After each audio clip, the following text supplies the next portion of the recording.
All right, y'all. We are finally here after much delay. Concussed toddlers flooding downtown colonial cities that have kept us from resolving this grand conflict. But we're back finally for the season finale to season one of One Shot Wednesdays, our Wednesday show where we bring in a new group of people, new narratives every week. It has been quite successful, I believe. We have met and played in some amazing games, and for that, I am thankful. We actually have kind of an all-star cast here tonight, ironically enough, to finish out. We will start with our character introductions. We will get to a quick recap of part 3, and then we will jump in with the theatrics and mathematics as we attack the home of the gods. Before we do that, let us start by meeting the characters and a little bit about the people behind them. Let's start up right above me. Notorious booper of dragon snoots and also kind of multi-class fanatic. Raz, tell us about Maximilian. Yeah, Okay. so today I'm going to be playing Maximilian. He's a redemption paladin, also known as the Bulwark. He's a defender of the innocent, somebody who spends his time either protecting others on the battlefield or in peacetime helping to rebuild communities that have been ravaged by war. Wow, that's exceptionally noble for a D&D character. Awesome. I love it. All right, let us slide over to also guest starring our big bad evil for the evening. Don't let her adorable looks fool you. Let's get to notorious saver of dragon children. Lewis, tell us about Claudius. Hi, I'm Lewis playing Claudius this evening. Sorry, the big bad evil guy is playing with her cat at the moment. So, Like most villains do. that's right, exactly. Claudius is your everyday smuggler. If you need something somewhere, somehow, some way, he's the kind of guy you call. And, he works above the law, below the law, between the law, around the law, all those things. Even as it seems here on the astral plane. If you need something somewhere, somehow, some way, he's there. Can I do my Judge Dredd? I am the law. Tough. I'm going to do it anyway. All right, awesome. Let us go down to somehow the person who managed to sneak his way into all 4 games of this narrative, as well as Dragon Rider from episode 2. Nick, tell us about. Hold on. What is it? Pierce McCurr? Pierce McCurr. McCurr. Or Peacemaker. Oh, that's way better. That's way better. Yeah. So Pierce McCurr is another multi-class bastardization of the game of a druid, a barbarian, and a rogue. He's tired of seeing war and such wreck his homeland, so he went insane and has decided that it is his job to kill everyone in the world who would make war, and that will be his way of enacting peace. And then when he is done, he will destroy himself. With an HBO Max series coming in January starring John Cena. Yes. Awesome. As an owl. Yeah, it's an owl? Yeah. Okay, that's right. Okay. All right. All right, we are off to a fabulous start here, you guys. And finally, our newest comer and descendant of Dragon Killer and also killer of Draco Liches. Robin, tell us about Druid. So Druid is a level 17 Furbolg with circle of, I never remember all the different circles, circle of the Shepherd. And they came down from their home of Greenmount. Don't really carry their own name because in their tribe, Furbolgs are referred to by their role. Anyone can call them what they like, but they go by Druid. They were set with the task of wandering the world, gathering knowledge so that they could become strong enough to be the next leader and live the full druidic Furbolg life. And during their travels, they wound up brokering peace between the natural inhabitants of a ravaged land and the inhabitants of the city whose deposed despotic ruler oversaw its destruction. Through that, they managed to rebuild both the town and renew the surrounding area into something even better than it was before. And that town has more or less been their home base, and the inhabitants of both sides have kind of ruled in harmony since. Right. A very altruistic group of adventurers this evening. I kind of dig it. All right, you've met our amazing players and their characters. I'm Manny at GrowedUpGeek on your social medias, Twitter, Twitch, Instagram, and YouTube. If you like what we do here, give us a follow, subscribe, pat on the back, high fives, finger guns, whatever it is that shows your affirmation for what we do. All right, we are here, as we said, part 4 of Assault on Mt Celestia, level 17, and the season finale to One Shot Wednesdays.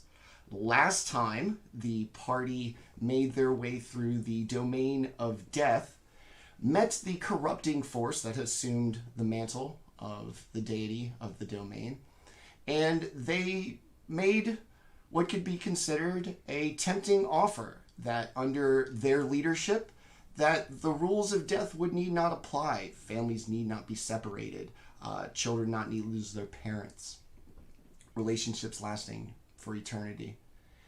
And one of the players fell for it, or at least tried to, maybe, thought better of it, while the rest were insistent upon a concept of balance, that while death is a tragic part of life, it's still a necessary part of one, and fought to kind of maintain the status quo after defeating the usurper of the throne.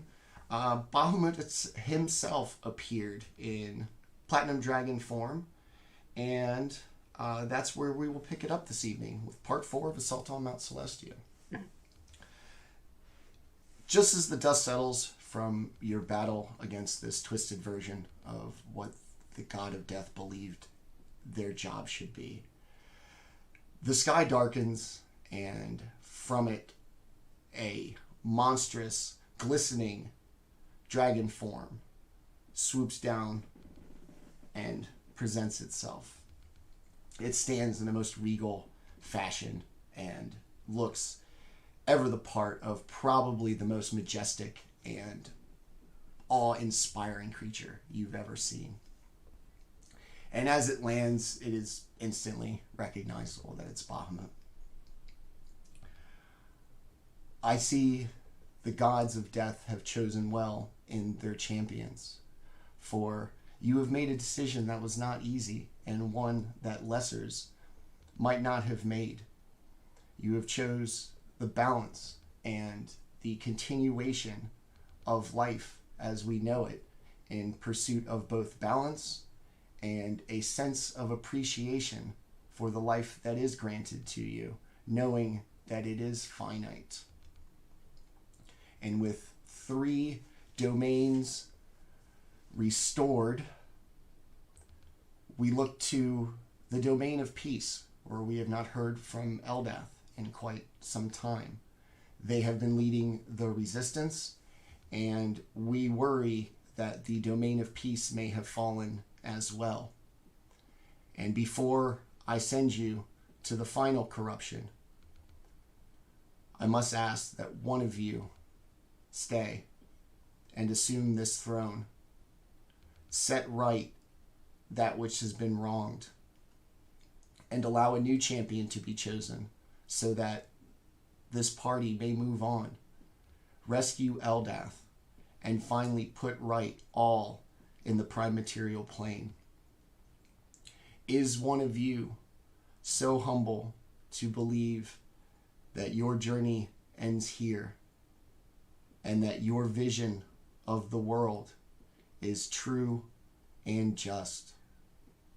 If there is such, may they present themselves now.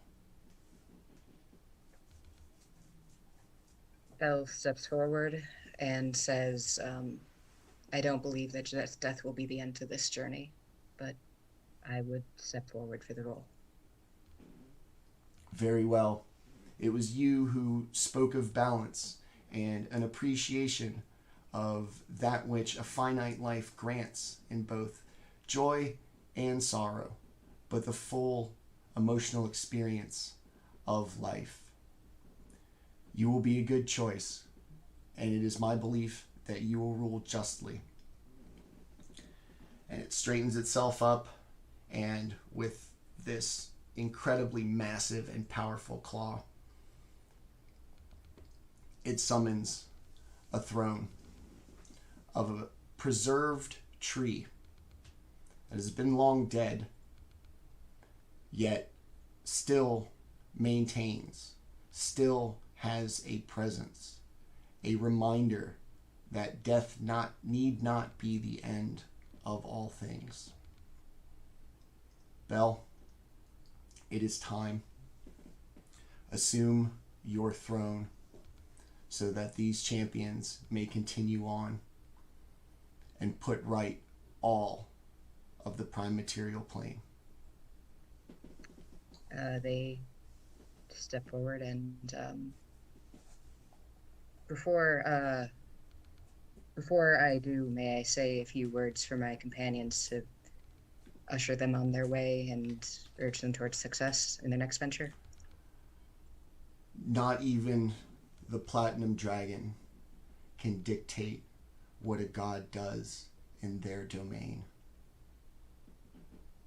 Then Bell turns to the others, kind of looks at each one in turn and says, they'll sing about what we've done here. Maybe not today, maybe not tomorrow, but when the dust settles and word spreads to the people, the bards will be ready with pen in hand. Our struggles here, where we stumbled, where we lifted each other up again, where we found our path again, and where our words indeed shifted the fate of all the world, how we brought rebirth to the throne of the dead. They'll sing and carry your tale to the next generation. When your time comes to its close, you'll hear the legends of those you inspired today. And for all talk of ending the cycle, I don't think the Tristani could see the breadth of what we'd have lost if they won. Do honor to the dead, for their strivings in life brought the world to where it is now, and to forget them is to also forget where we are now, and why. And I'm proud to have stood beside all of you today. And Bell is using the Inspired Leader feat to grant some temporary hit points to everybody, which should be, sorry, I have it here, 23 hit points temporarily. And then Word. Yeah. And then they take their throne. That was awesome, by the way. Thank you. So, as Bell takes the throne, that small piece of you that had been missing, that has driven you for this entire odyssey, feels slightly more filled, but a gap and a distinct emptiness still remains. Bahamut looks very proud at Bell as they take their seat on the throne, gives a little acknowledgement, looks to the rest of the party. You champions must now carry on to the Tranquil Terrace, the domain of peace here on Mt Celestia, the most visible and the most awe-inspiring of all the domains. However, it has guardians. We do not know their status. We do not know what has happened to Eldath.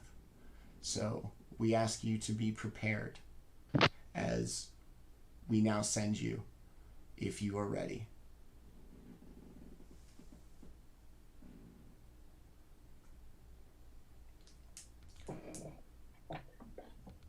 Looks around, gives everybody a nod.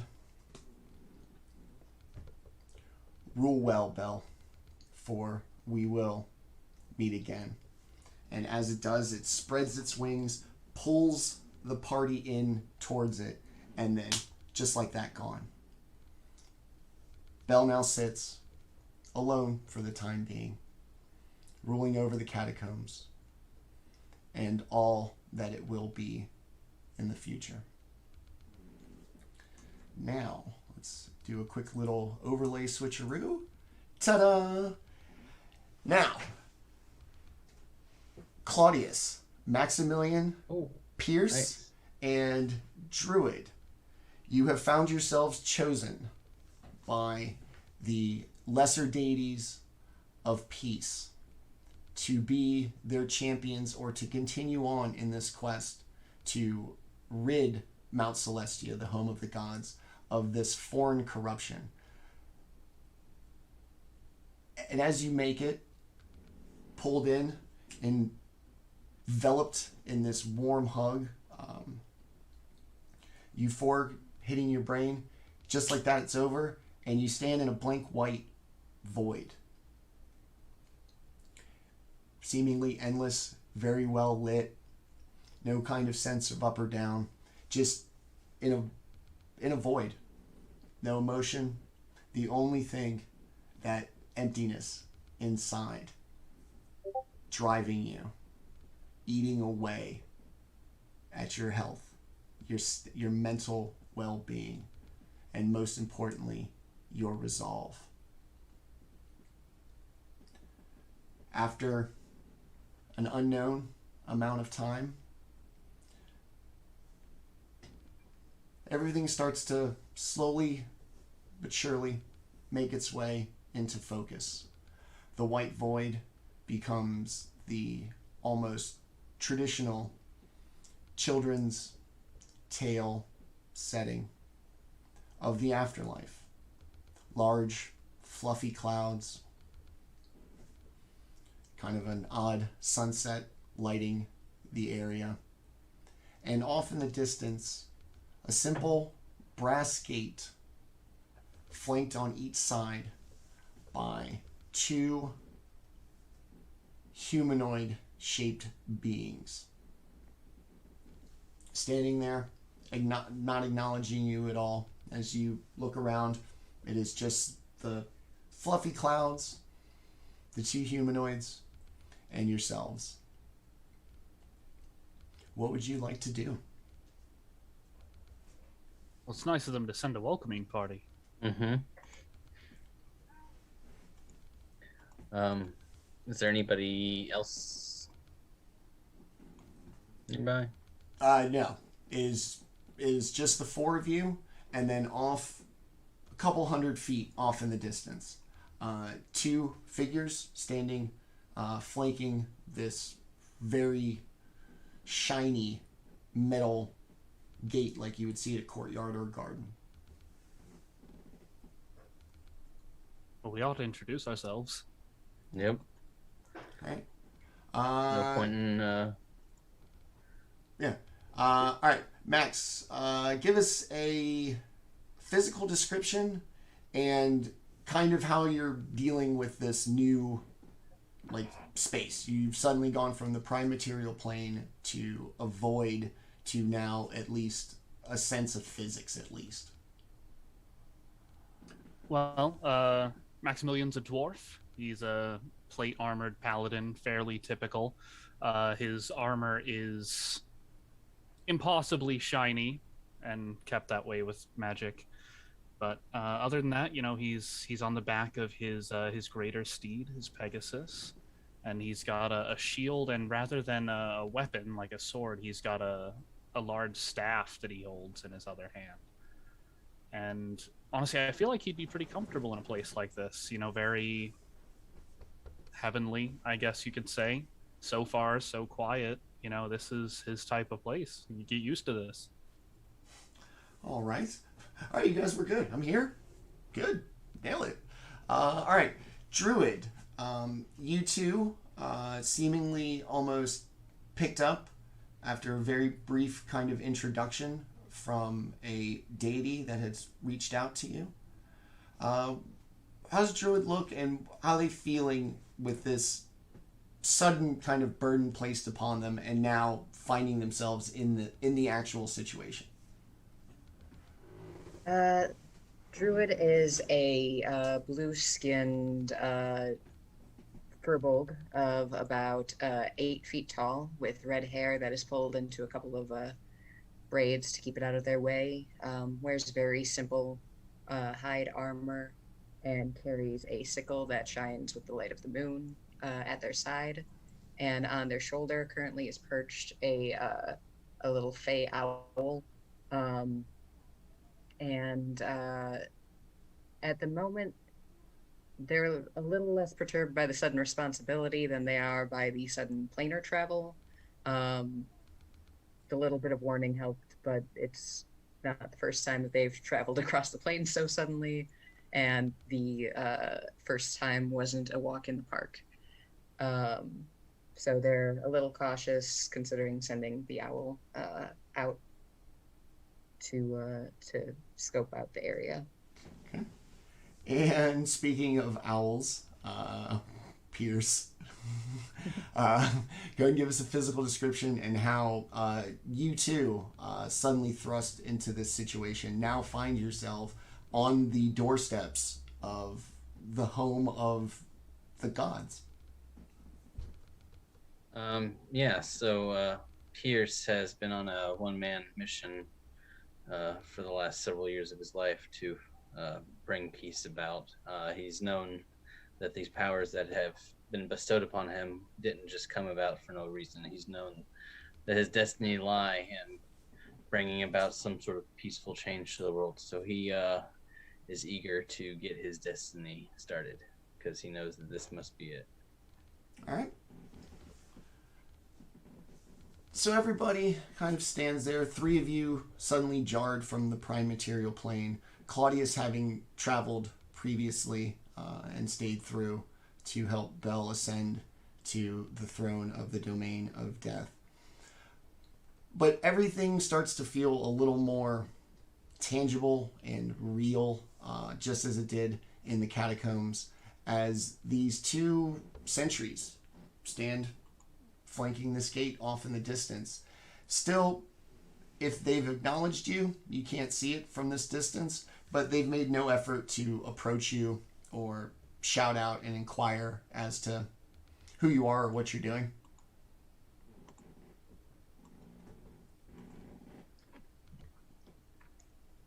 I think Druid is going to have their little owl take flight and just kind of do a sweep of who is standing there. Okay. And kind of get a scope of who they might be. Do you see through its eyes as it flies, or has it got to go there and come back? So I think that this operates as Find Familiar. It's an alternate Druid class feature thing. Wild Companion, I think. Sorry, You're fine. I haven't used this before. It's essentially a familiar instead of a ranger's companion. So yes, I think I see through the eyes. Okay. Yeah, that's how Find Familiar works anyway. You can just look through its senses if you want. All right. So as it takes off and gains some height and elevation, the expanse seems to continue on as far as the owl's vision will allow. It kind of circles up, bigger circles, just kind of trying to take in anything. And as it gets to a height of about 50, 60 feet, through its eyes, all you see is your party, these 2 gates, or this 1 gate and these 2 creatures. And as the bird makes bigger and bigger loops, just kind of ends up. And as it gets over the gates and near the sentries, you see 2 Aarakocra standing sentry at this gate with white heads, short beaks that are gray, and this kind of scrunched head and almost whitish gray plumage to their figure. And as it gets a little closer, the birds acknowledge but say nothing. And as it makes one more swoop by, it sees these two Aarakocra carrying large spears that appear to be nothing more than a honed natural branch with a point sharpened in the end of it, and one little small branch with 2 leaves and one tiny little green fruit upon it. I relay what I'm seeing as I'm seeing it to the others gathered here. Well, I mean, they don't seem to mean us any harm. There's no call for us to continue to be rude. At which point he'll just spur his mount on a little bit, and we'll just slowly start to trot over there. Yeah, Sure. I'll walk right alongside you, out in the open. Calls the owl back to their shoulder. And as you get closer, they are Aarakocra doves standing there with large branches and the fruit as Druid related to you, as they saw it through their owl familiar, or whatever it's called in their Druid class. And as you approach, they make no changes of posture. They do focus their eyes on you as a party as you make your way up, but no change in posture, no screech, no acknowledgement aside from, eye contact. You come to peaceful lands. Do you come to keep the peace or disrupt the peace? I've devoted my life to keeping the peace. I'd more than happily keep it here as well. What if that peace Same. is not the peace that needs to be kept? Are you wise enough to know when violence is the means to peace? I don't claim to be wiser than the next, but I do know that sometimes violence must be used in defense of those that cannot protect themselves. Do you have the strength to show a peaceful hand when threatened? I have so far. So far. They kind of look at each other. I say, a peaceful hand. These hands do make peace. But will they accept a belligerent hand? Will they offer a peaceful hand when threatened?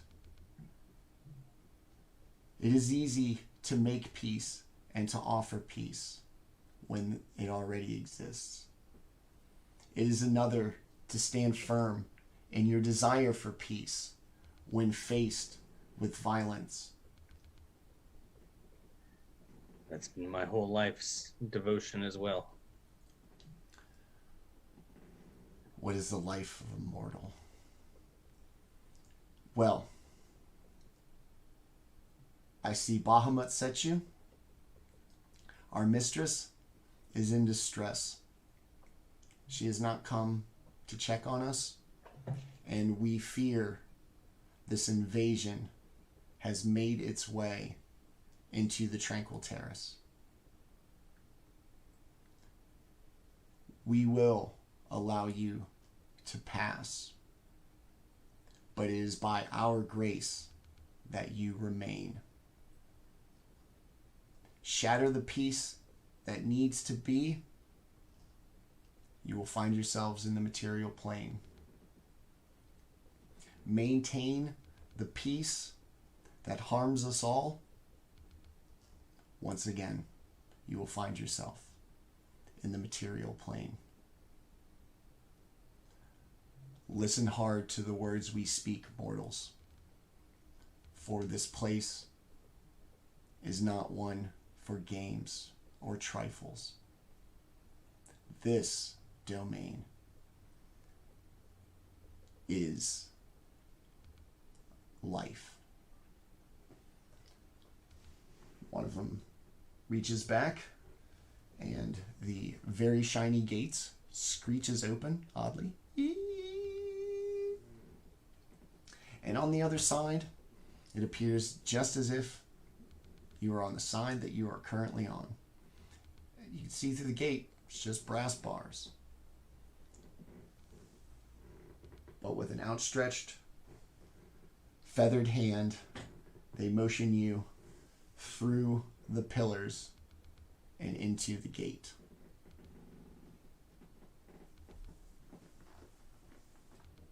All right. No reason to stay here. Yeah. I'll walk right through. All right. I'll look back at the others and say, well, I don't see any other path. All right. Very good. And as you all step through, the birds note breaking contact, maintaining, looking forward as if on watch for some invader, some threat. And as you make your way through, you go from this exceptionally neutral and just existence into a warm and lush terrace. Expansive, rocky, and as it comes to an end, you realize that you are high in the sky, that you look out past the edge of the boundaries of what's before you, and you see the entire prime material plane, its actions, its lives, its energy. And while this is your first time, something still doesn't look right. That thing inside of you is still missing, and the world is not as it should be.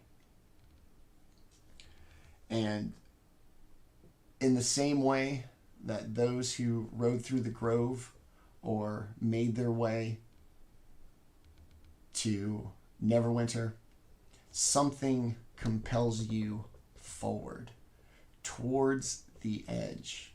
Is it a desire to look off the edge over all of existence?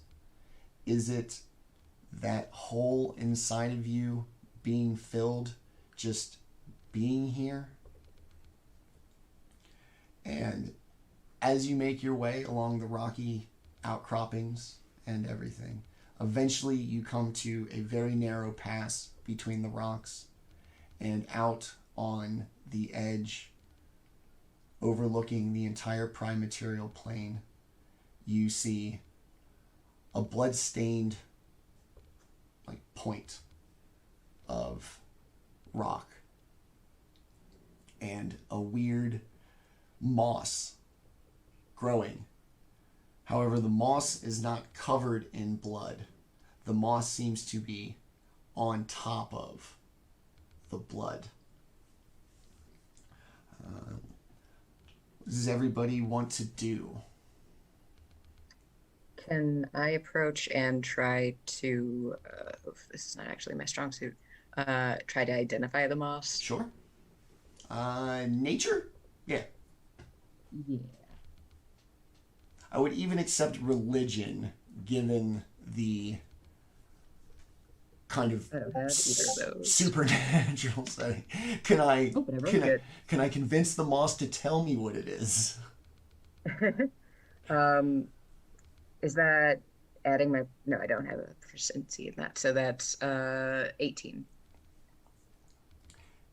As you make your way, this moss appears to almost be moving, as if thousands of tiny insects were carrying away a patch of moss from one point to another. And as you look closer, you realize that the motion is not a sedentary piece of flora, but the actual movements and tumultuousness of tiny, tiny, tiny little scarabs, all covered in a lichen as they interweave themselves and move slowly across this blood-stained outcropping of rock at the edge of Mt Celestia, with nothing below you but the entirety of the prime material plane. Is there any indication from where or from whom the blood came from? It seems relatively fresh, if you were to touch it up. It's still, that kind of vivid red, not the darker rust of dried blood or blood as it gets older. Still wet to the touch. And whatever left this, the scarabs are just constantly all over it and just moving around.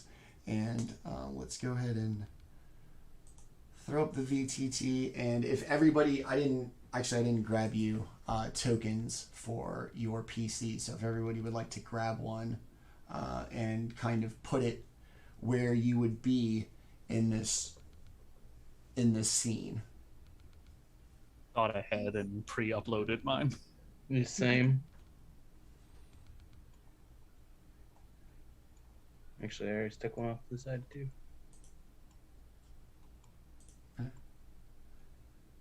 And if you could slap a label on that too, that would be awesome, just so I know who everybody is.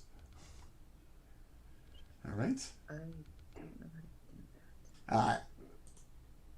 I'm guessing. There you go. Okay, I was like, I'm guessing you're the leaf. Yeah. Yes. Cool.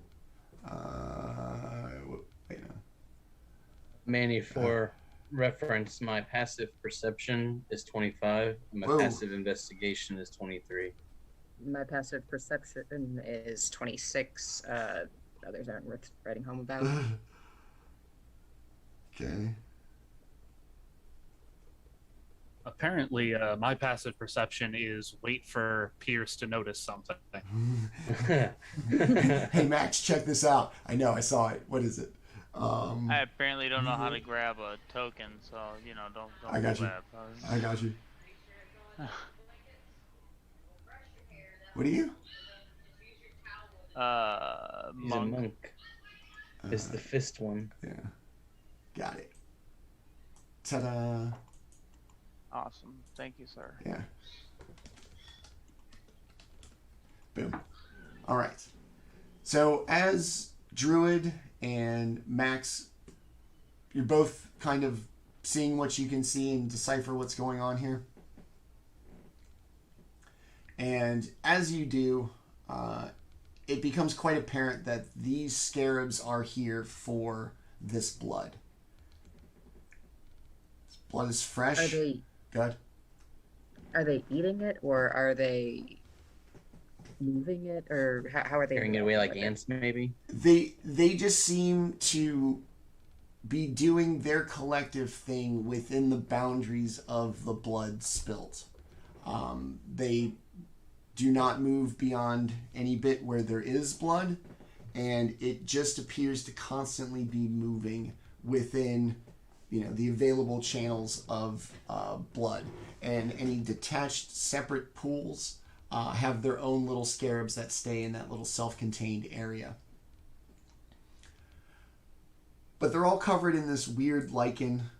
It seems very much alive as they just turn all in on each other while giving off this almost a wet grass smell. Freshly cut grass. That smell after it rains. That just kind of freshness, despite being scarabs covered in lichen rolling in blood. Can I get a sense of where the blood may be coming from? Like if there's some footprints leading to or away from it, or anything like that? There don't appear to be. There aren't any footprints leading away from here. There's no kind of decipherable trail. It just looks like something traumatic happened in this spot, and whatever it happened to is no more. or is not here at least. The only thing is the scarabs.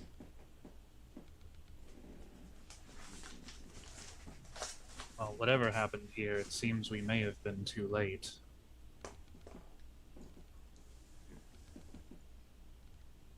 Do you feel that?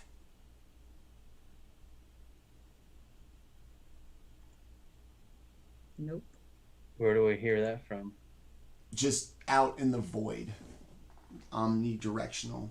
Almost as if it is inside your head. I'll cast guidance on myself. Okay?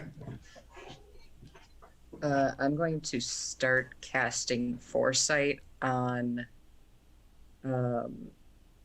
probably would be best on Claudius, right? Or actually, I'm sorry, I forget the name. Maximilian. Do either of you have a preference Cool. on who wants it?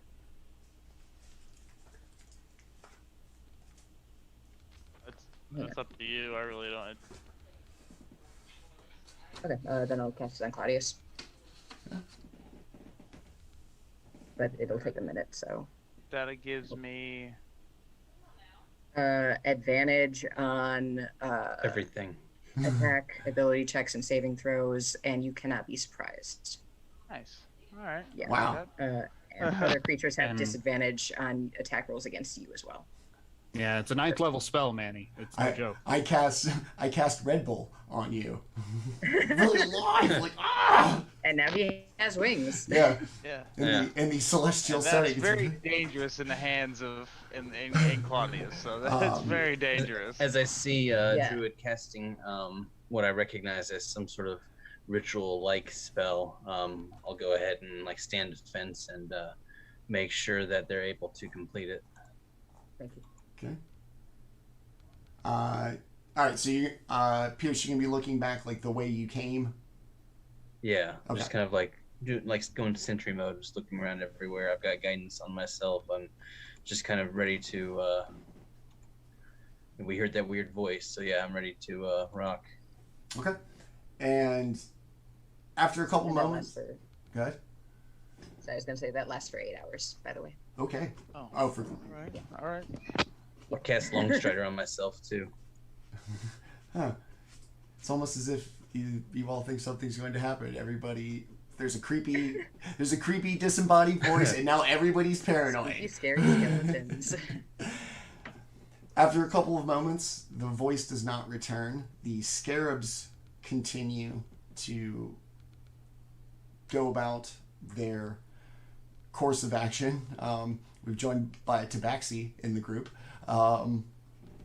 And as they continue, anybody who's looking at the scarabs have noticed they've grown slightly larger over the course of time that you have stood here. And somehow the amount of blood has lessened. However, it does not appear as if their physical form is covered in it. It's not like they've been rolling around in it, tracking it, picking it up. There just appears to be less blood, and the scarabs appear to be slightly larger. Druid, how long does your ritual take? A full minute. Okay. Can you let me know when I can hop back into action? You are good to go. Oh, okay. Can I... Go ahead. Okay. I feel those scarabs might be feeding. Well, if it continues the way that it's going now, eventually they're just going to run out of space. We are... Or Then they're gonna look for more Maintaining- blood. or whatever was previously there may now become us. We are maintaining a peace with them right now. Can I use Speech of the Woods to speak with them? They can understand me, and I can decipher their noises and motions. Okay. Just calmly ask, what's the purpose of your presence here, little friends?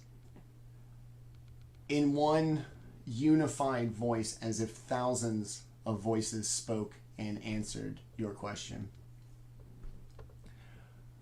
We prepare for our master, for he needs more time.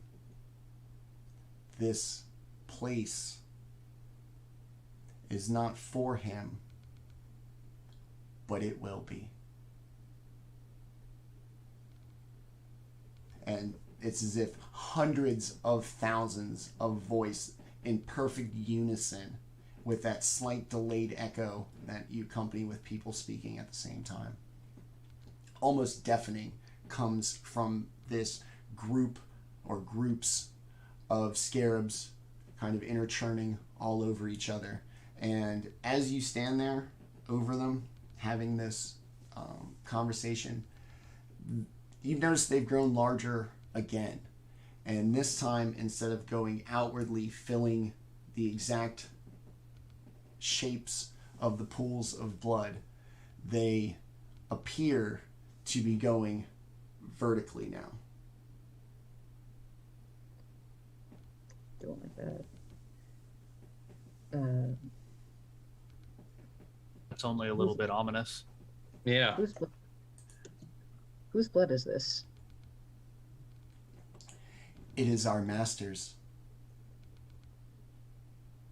I relay that, and I'm... All right, we are back. Sorry about those technical problems.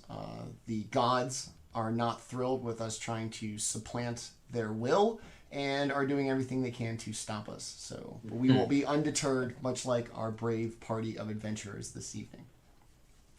So as Druid asks whose blood this is, in the resounding, unified voice of these probably thousands of creatures shout out, "Our masters." Druid relays that, although every time they are receiving input from these beetles, they look a little bit like they're almost receiving a little bit of a shock just from the cacophony. And if you don't hear it too, it's also like I can telepathically communicate too. So if they're not talking like directly to us or anything like that, like in our minds, then I can relay it too. And I forgot that I also have that. As they answer "our master," they begin to make an almost determined and committed move in the vertical sense. And they grow up and up and up. And it is almost as if watching a time-lapse photograph of moss growing on the trunk of a tree in the forest.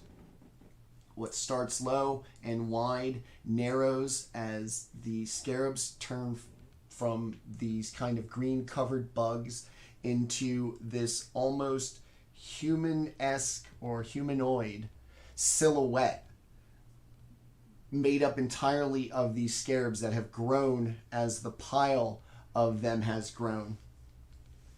And it takes this very kind of clear humanoid form, slightly different than your kind of traditional. There are significant pieces missing as the form slowly grows 2 arms. And as the scarabs kind of turn from this moss-covered green tumult of just movement, slowly this bald, almost fey, almost plant-like creature coalesces at the end over this pile of blood, and a lichen lich appears.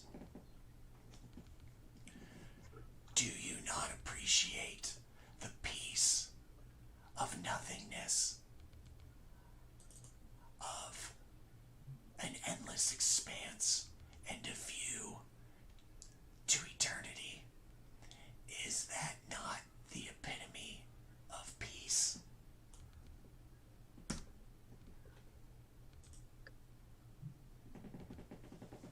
find a nice breeze a little more relaxing myself. To each their own. Can I cast a spell on him? Sure. Can I cast Blight at 4th level? Okay. Guidance. Is it a plant creature or a magical plant? Let's see. It is not. Oh, dang. I was hoping it was. Then the save is con save for 22. Okay. Oh, I gotta dump out all my dice.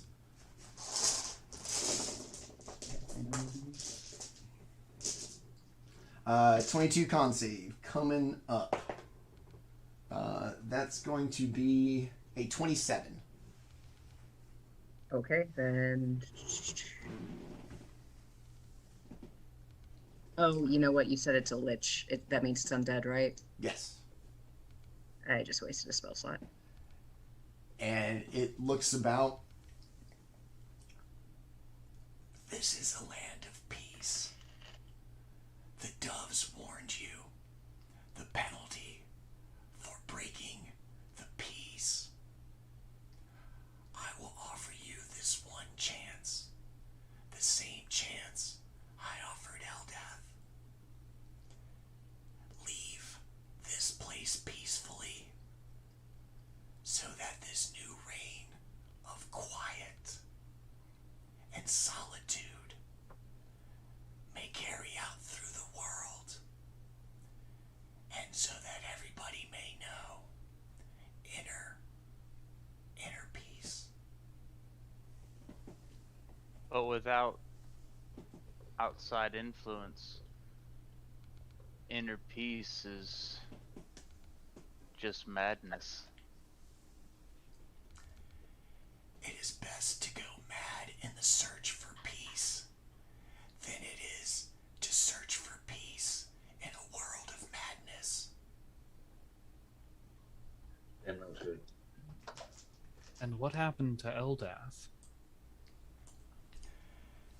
Eldath did not maintain the peace of the place in which they didn't belong.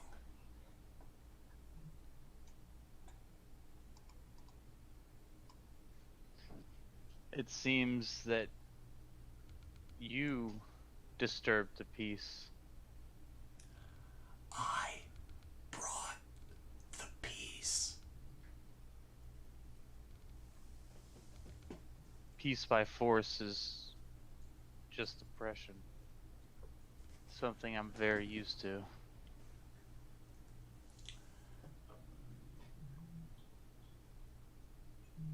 Will you maintain this peace? Unlike your mistress, I may allow you to remain and enjoy this existence that we have brought to the Tranquil Terrace. How is it that you supplanted Eldath? I was invited and given this place. I shattered no peace, and as a result, here I remain. And where Do I is get any Eldath? sense? Sorry, go ahead. Where is Eldath now? Eldath is resting below. We gave them time to ponder whether they wanted to stay here. They are down below at an outcropping not too much different than this, pondering how they will return to the material plane under their own power, or whether they be banished by the Guardians. But they dare not break this peace. You speak of peace, but it seems like you're just imposing your will in a seat of newfound power. what has pushed you to this point? I have existed for centuries, have not known a moment of peace until I was invited here. I will not continue in eternity, for eternity, in a world of turmoil and violence. I will remain here and be at peace. But isn't that the best kind of peace? The ones the little bit enjoyed in that turmoil, finding a little bit of peace in a sea of chaos. Is it not better to save yourself from almost drowning than it is to not drown at all? If drowning is where I was, then drowning is what I shall be.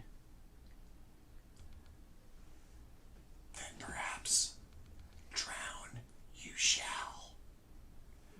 And everybody roll for initiative, please.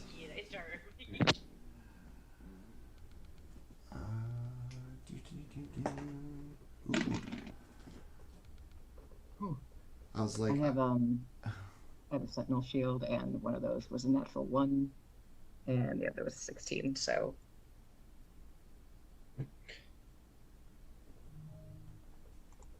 Max. God damn. Are you going like today or tomorrow? 26. Okay. So right now, heard. Okay, 26. immediately. Druid, you said 16? 18 total. 18. Okay. What's your dex? Two. Okay. Max? 13. Wow. Okay. Hesitant. Heard. Claudius? 21. 21. Okay.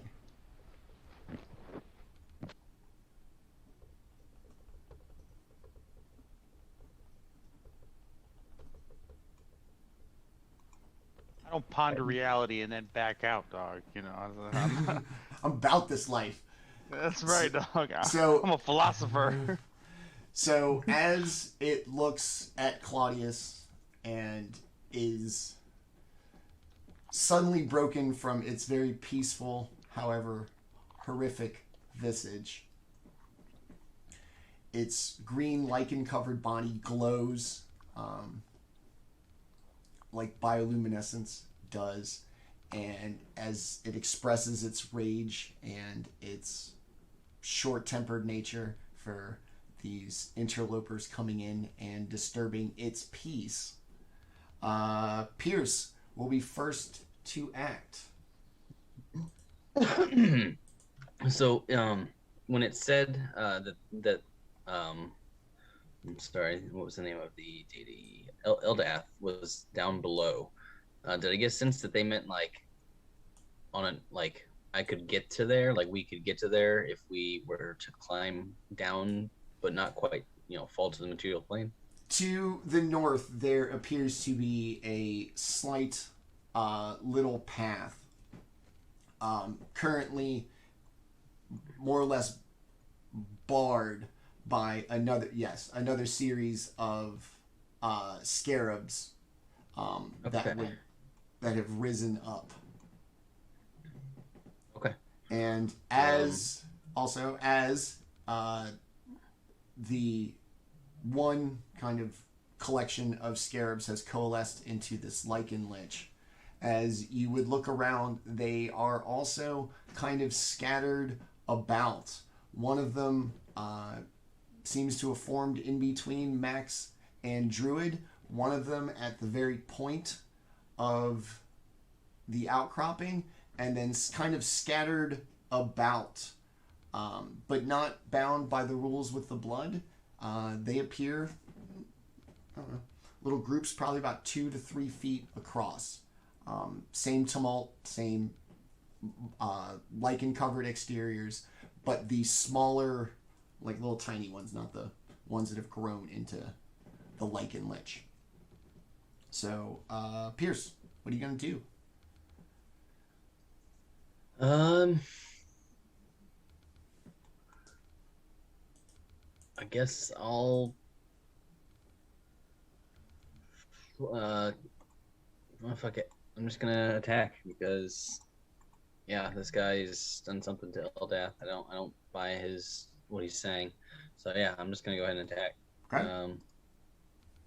With my psychic blades will manifest in my hands, and the first one will be a 26. Yes. And the bonus action will be a nat 1. Womp womp.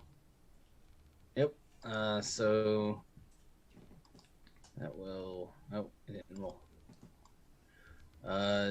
So let's see. Is he next to an ally? It looks like.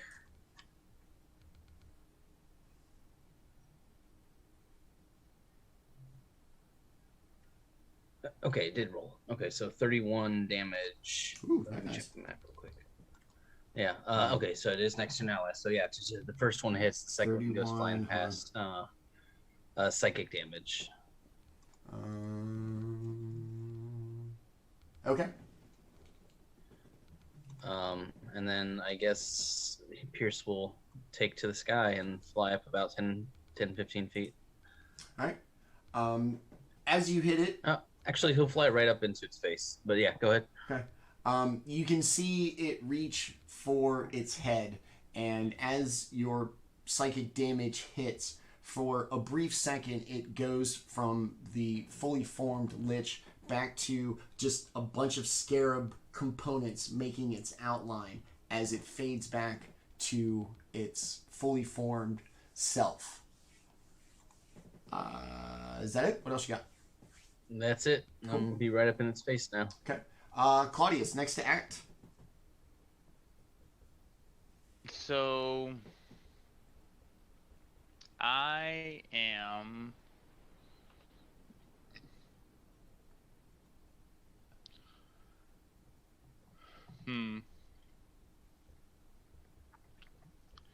I don't want to fight this thing on the edge, on like the edge of a cliff, because that's just terrible battle tactics. So I guess I'm just gonna back to this point and just kind of draw my line of questioning back to this so-called keeper of peace, and just kind of, if you enjoy peace so much, then why is it you're so quick to break it? I do as I like in my domain. I break the peace to keep the peace that should be. The peace as I say it is. So, this newfound power of yours, you say you were invited here. Who invited you here? I need not ask questions. Attack or submit.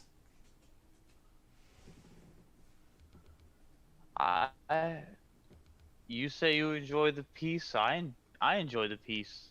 You want me to attack you, but yet you draw us in here and antagonize my companions and I. All I see is another bully, another person imposing their will on people.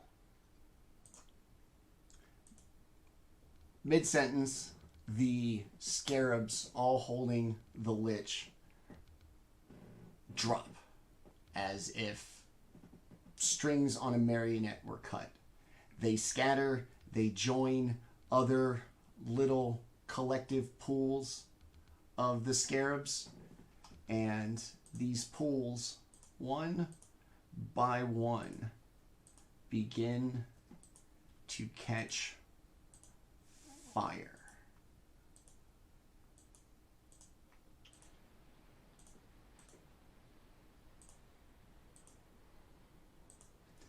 Pierce, I'm going to need you to make a dexterity saving throw, please. You're flying. Go ahead and do it with advantage. No, Oh. I flew up, but I'm still just like face to face with it, not in the air.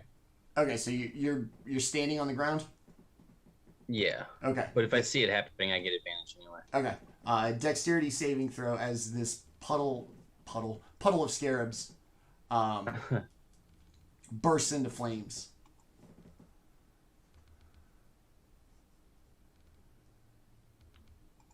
Make it a. Oh wait, how close am I to? Yeah. Let me check the map. Well, you're close enough to me. So Yeah. 24. That's what I was gonna check. There we go. So 24. Paladin, baby. Yeah. Okay. Yes. You will take 7, 8, 9. You're gonna take 4 fire damage as it just manages to just scorch you as you hop away, and then go ahead and give me like however you would like to not be, standing where that fire is.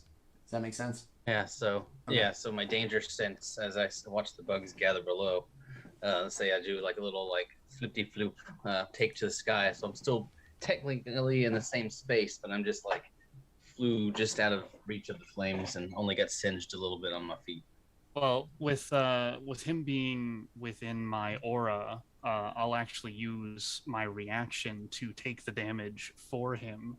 Oh. With my aura of the guardian. Nice. Well then, that's mighty kind of you. And as these pools of scarabs begin to catch fire one by one, 2 remain just pools of scarabs.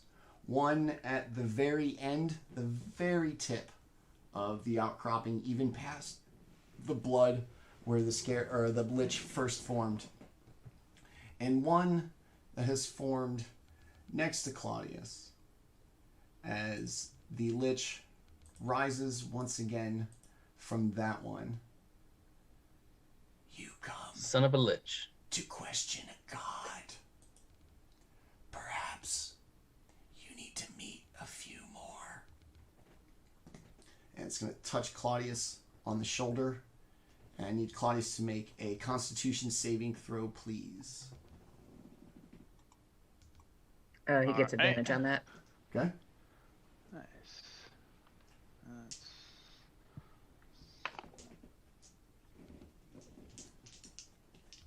18. That's with advantage. Yeah. You're going to take 21 necrotic damage as the lich puts its kind of almost branchy, tree-ant-like hand on your shoulder. And as it does, you feel your breath taken away, a heavy weight dropped on you, as if the very force of your life has been drained out from you. Whatever superficial wounds from Pierce's spell now appear to be gone.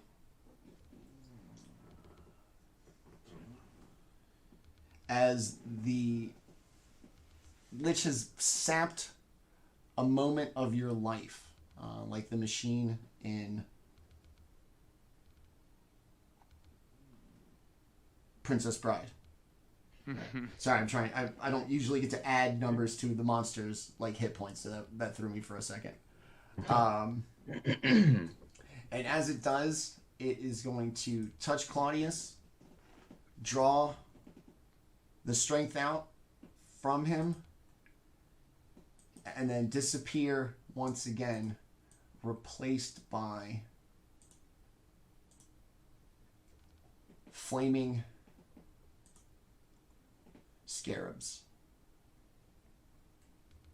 Druid, it is your turn.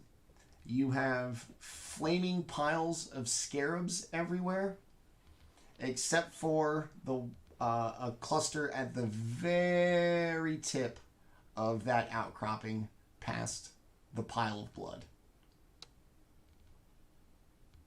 Okay. Wait, did Claudius Um, get skipped? That was my turn. Interacting with him. That was my. I'm sorry. Sorry, Barley. Carry on. No, good. I'm still figuring out what I want to do about all this, because hang on. There's a big spell list. I am not used to this. It's pretty much what I did. I kind of forced him to make a move rather than me figure out what I wanted to do. So. Yeah. I'm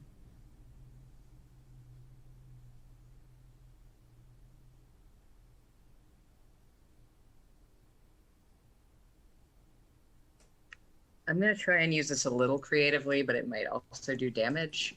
Yeah. I'm going to here for it. cast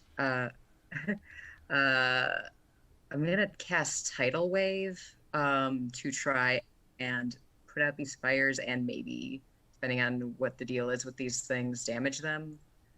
Okay. So that is a 30-foot long wall, 10 feet wide, 10 feet tall. And I think, where do I place this?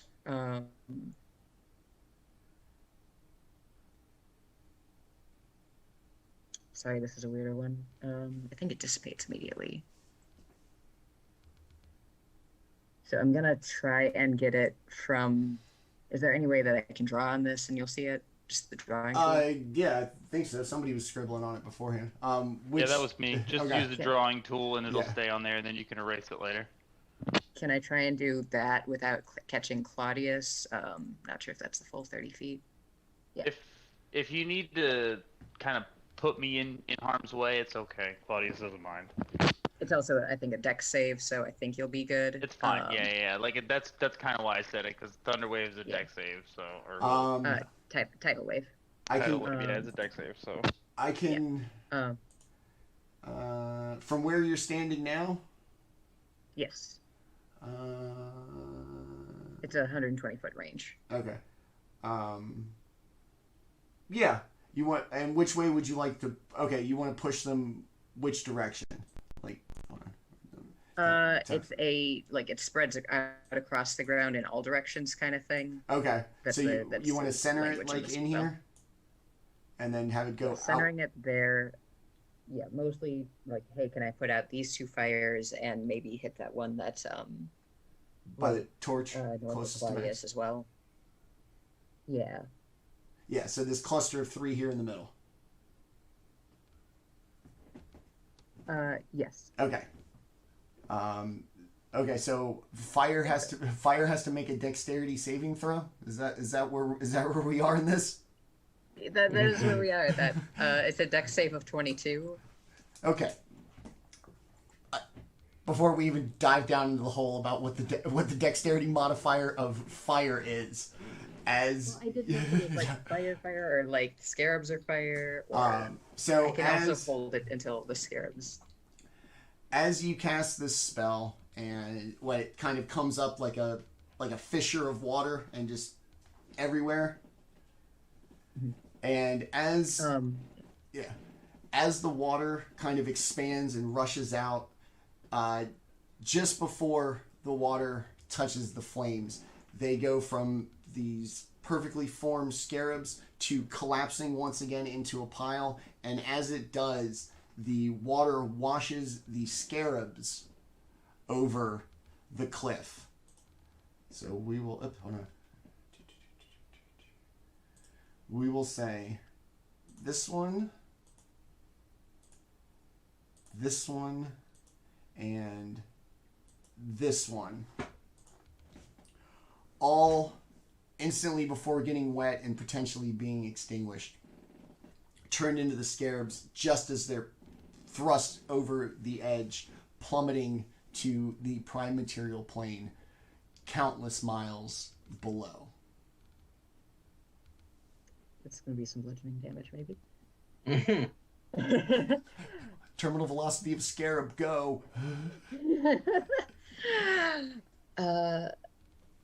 Yeah, I don't know if that's the right call, but that's the call I'm doing. Okay.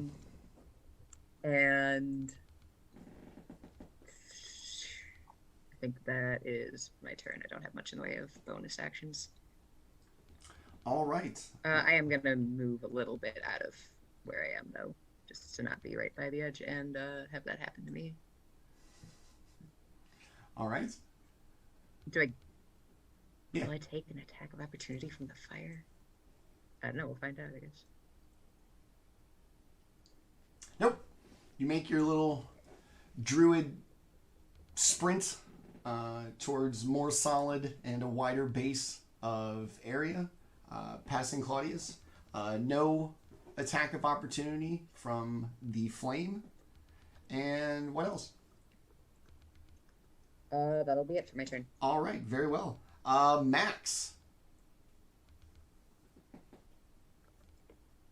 All right. Looks like, for the time being at least, the moss lich is hiding or gone. So just got to make sure my friends are taken care of. I think my owlbear froze. Give me a second. It definitely froze for me too. I was like, tech issues. Freeze for... Is that the date on stream? Yeah, But- okay. In the meantime, though, I'm just going to cast Warding Bond on Druid for my turn, which gives you +1 to AC and resistance to all damage. But Alright. anytime you take damage, I take it too. I will attempt to not take damage. Understood. Rage by proxy? Sort of? Question mark? Like Radiant's Basically, Rage. it gives Even them a little better. bit of extra defense, but it also splits the damage 50-50 between us. Okay. Love it. Altruism on full display. All right. We are back up to the top with Pierce. You saw Druid cast essentially this torrent of water that did not extinguish the flames, but in a moment of self-preservation, panic, the flames once again returned to being scarabs, and just as they were pushed off the edge, like I said, terminal velocity of a scarab, go. I look around and I don't see any targets. Just, are any of these scarabs doing anything, or are they just? As they still are on the map, they are all like bits of fire. Okay. So I'm gonna fight fire with not fire, but I guess I don't know. I'll hold my action to attack the first valid humanoid-looking target. First valid target I see, because I'm not thinking that I can target these flames or these piles of scarabs with these blades. So yeah, the first thing that I think I see, be it the lich or some sort of conjured summon of his bonus action steady aim, and that'll end my turn. Okay. All right. Claudius. You see these piles of scarabs on fire, short for the one at the very edge of the rock outcropping, which still appears to be scarabs, just as it was when you walked up. And 3 of them have now been pushed off the edge of the world and are probably still falling.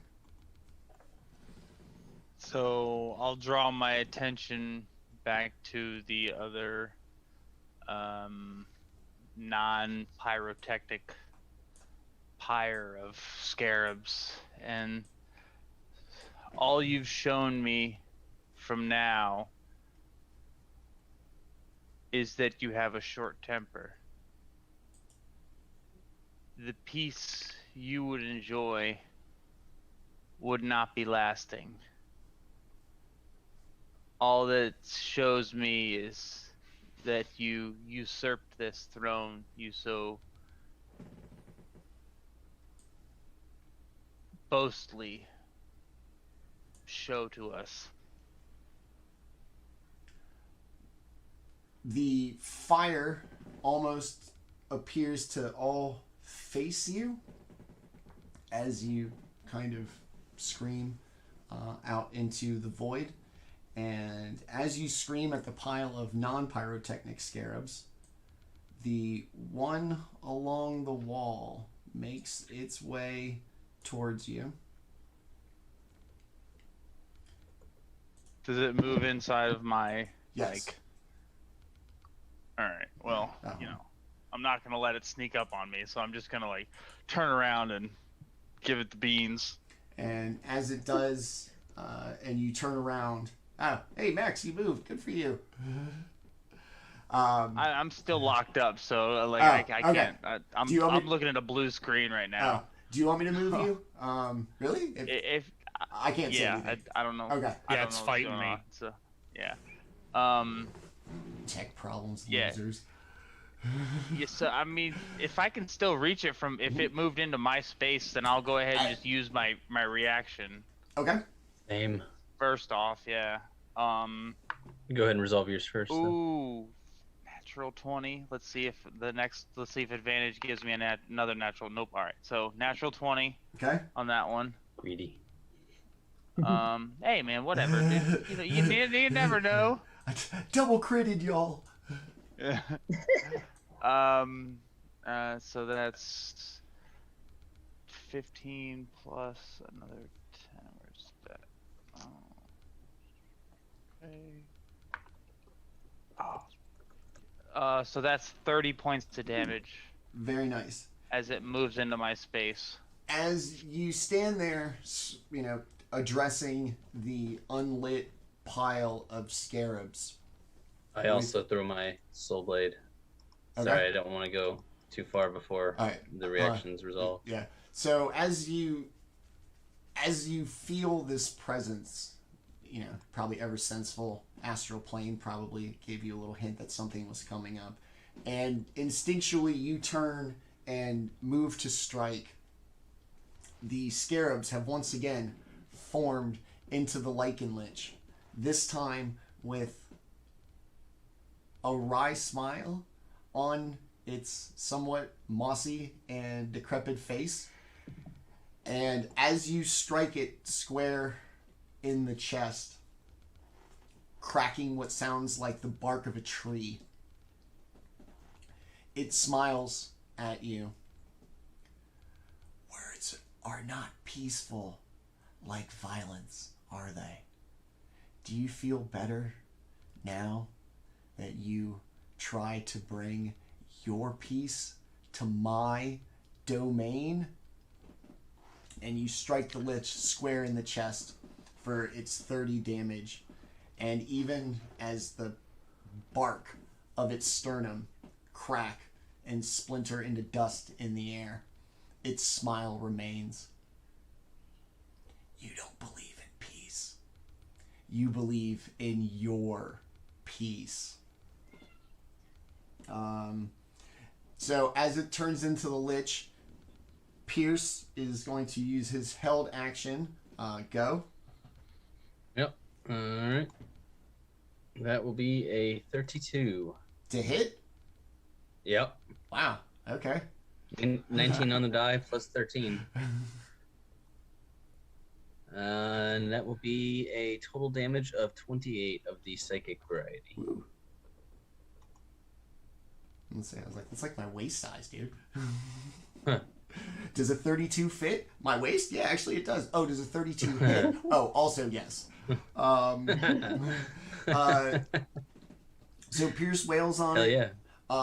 Claudius punches it square in the chest. It crumples like a rotted tree, a termite infested tree, just kind of collapses in on itself. And for that brief moment, both of those strikes causing the damage, once again it reverts to just that kind of scarab skeleture.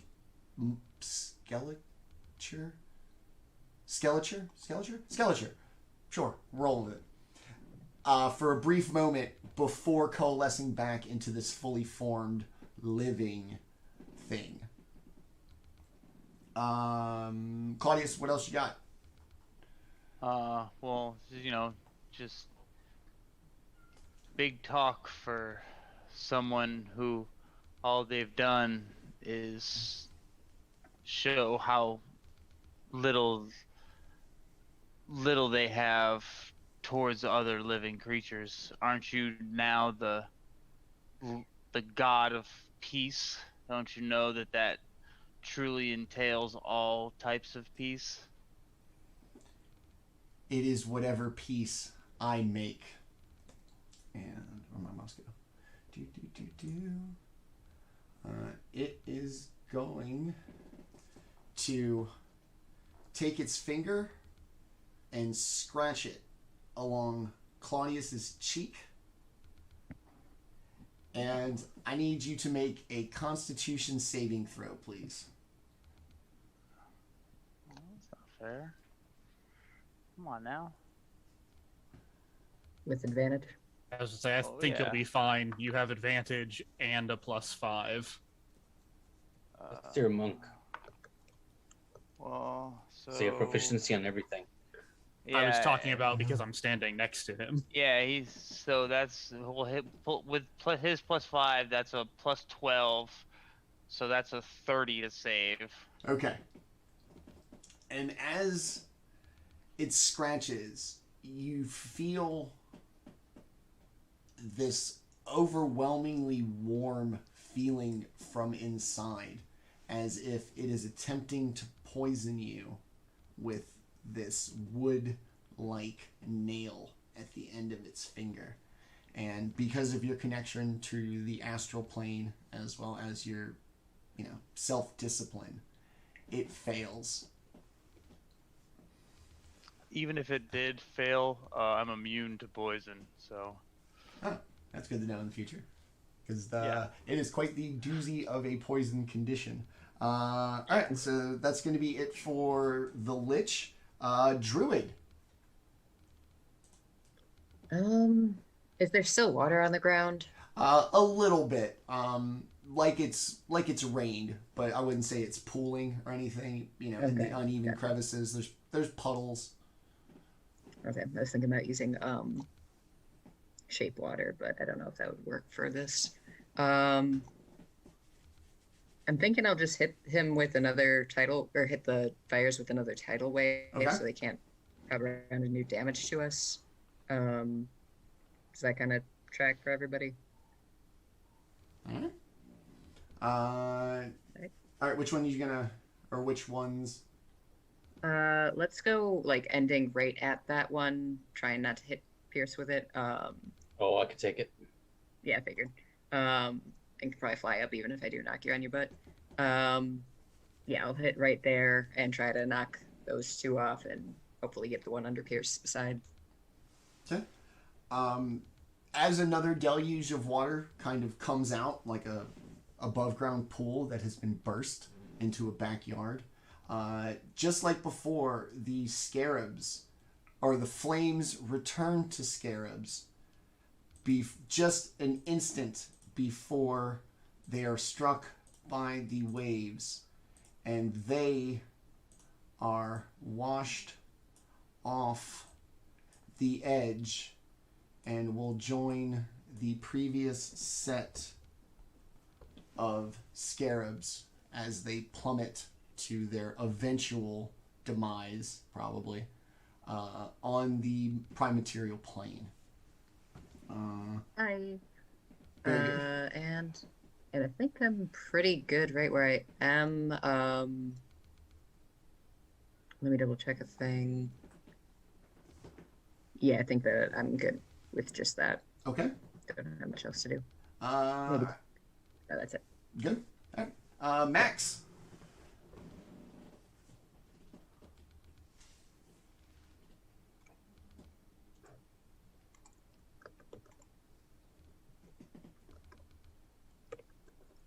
You're still muted, man. I was still having problems with Owlbear. Yeah, it's not letting me in either. But yeah, now that the Lich has had the decency to stick around for my turn, I'll trying to be a I'll good levy host. my gaze at this just unbelievably self-absorbed lich and say, role play what you know. your piece seems very presumptuous and very violent. Maybe we can try another kind of piece. And he'll point his staff and cast Hold Monster. Okay. So that's a DC 19 Wisdom save. Uh-oh. Fingers crossed. 19? Is that what you need? Or what I need? Yeah. I did not achieve What you it. need. 16. Excellent. That's with a so, plus 11, too. So the Lycan Lich is now paralyzed. Okay. Let me go back to this. Do I get to make a save? Oops, sorry. Do I get to make a save again, or? Yeah, new saves at the end of every turn. Okay, cool. End of his turn. Yeah. I just didn't want to just stand here like a certain Jackal Lich in a certain level 15 one shot at the beginning of the year. All right. So it has now taken on this almost petrified, fossilized plant-like stance. It's got a sheen. It almost appear to be stone, as if fossilized and preserved. All right, Max. Pierce, back up to the top. All right, Pierce, not one to let an opportunity go. Let's see, he's about 15 feet away. So he's going to fly forward the 15 feet. Where's the map? There we go. So he's going to fly forward 15 feet, and he's going to make a grapple attack. Okay. So I need to make... so I make a athletics check, and it's contested by his athletics or acrobatics check. He auto fails because he's paralyzed. Yeah. Yeah. There we go. And so he is now grappled. So that was 15 feet of my movement. I've got another 50, so 15, 35 feet. So we're going flying 35 feet into the air. Okay. And then I'm going to bonus action dash and go flying another 50 feet in the air. So we're now 85 feet in the air. And I'm going to go full primary lotus. And, oh shit, no, I'm not going to bonus action dash. I can only do 35. That sucks. Because I have to bonus action rage. And so from 35 feet up, we are going primary lotus and we are hitting the ground together. Right in front of Max. Okay. So yeah, I fly up forward, I grab him, I fly him up into the air as far as I can, and I basically, in the middle of the air, raging, plummet us both to the ground. Both of us taking 3d6 fall damage. Do you want to roll it your attack-ish? Do you want to roll for your own damage? Like this is, I'm feeling kind of Jesus. I'm feeling kind of useless here. 4 fall damage, Jesus. I mean, good for you. 2 for me. You guys like fell on each other. Yeah. You guys tripped but now coming we're down both- the stairs, basically. Yeah. Oh God, excuse me. And Oh, now we're sorry. both prone, and that'll end my turn. Okay, so it is prone and paralyzed. We'll say green is prone for whatever reason. All right, Claudius. There is an owl man on top of this kind of shit-talking tree. Yeah. Um, Shown me nothing still. I mean, it's still just kind of shown me that all it's done is taken its power by some sort of underhanded way. So I mean, he's real freaking quiet now. He can't move. He can't speak. Yeah, he can't action. He's got Reaction. an owl on top of him. so it's one of those things, and I'm just kind of gonna walk up to it. So I guess move me from the outside, I guess, to the other side. Basically, that 12. There you go. So move me to there, and I guess just kind of say, I guess if it's a fight you want, then you'll get a fight from me, and I will spend, I think it's 5 key points, and I will summon the astral visage of myself. So at one point you'll see 2 arms kind of coalesce from around the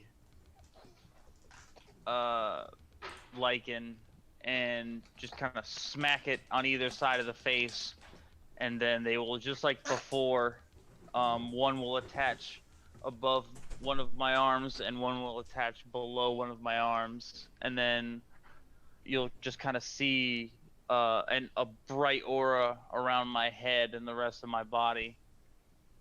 And so that it will take 2d10 force damage when it gets hit by my arms. So that's 8 damage.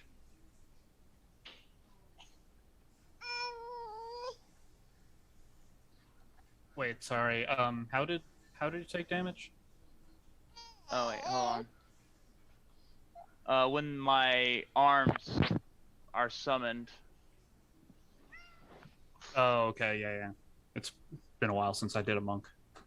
Yeah, so with the... I don't know if Manny can hear us right now. I'm so sorry. Wife's asleep and the baby woke up. My bad. Okay, I'm sorry. So astral self. Yes. So, but basically, I summoned my arms. You just kind of see like me power up in front of this thing, and it got hit by both of my arms whenever it. Okay, so you went all Goro, extra planar Yeah. Goro on it. Yes. All right. And it took 8 damage. Okay. Wait, go ahead. No. I was about to say it's auto fail since it's a deck save. So yeah, it took 8 damage from that, and I'm just kind of like standing there, telling them it's ready. That if they wanted to fight, then I guess I'll give them a fight. As you punch this, now paralyzed by technical, but almost like I said, like fossilized, still plant-like creature. You smash into it with your astral arms, and just like a termite-infested log, it looks solid, but really from the inside, it just kind of crumbles into this dust. It's thick, it's got like a moisture to it, it sticks to your astral hands and kicks up this little collection of like a pile of dust into the air. What else you got? That's it. That's it? Alright, That's it. I powered up on it. I went all, Super Saiyan. What's my DC? 19? Mm-hmm. Okay. Uh-oh, I think we're going to get this one.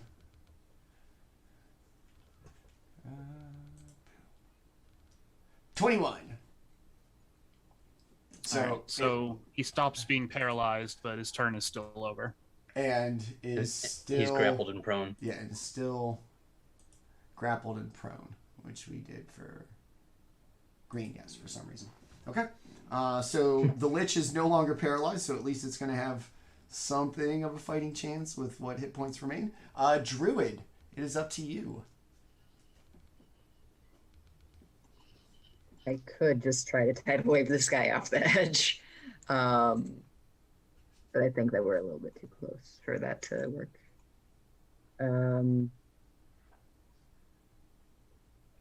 Learning a new class is hard, and I shouldn't have done it with a level 17 character. Mm-hmm.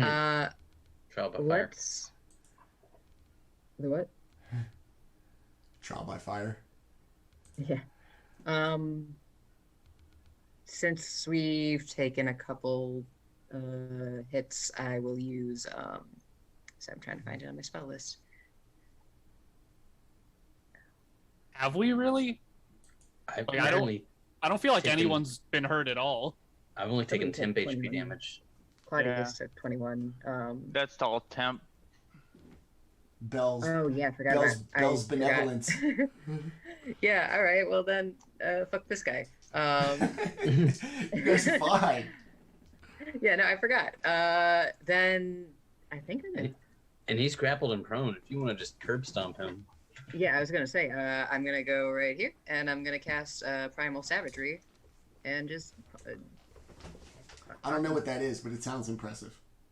So I make a melee spell attack against him, and he takes 4d10 acid damage if I hit. Which I feel You have advantage. Yeah. I appreciate the advantage. That is a 29 to hit, Yes. and that's d10. I didn't do my ritual today, sorry.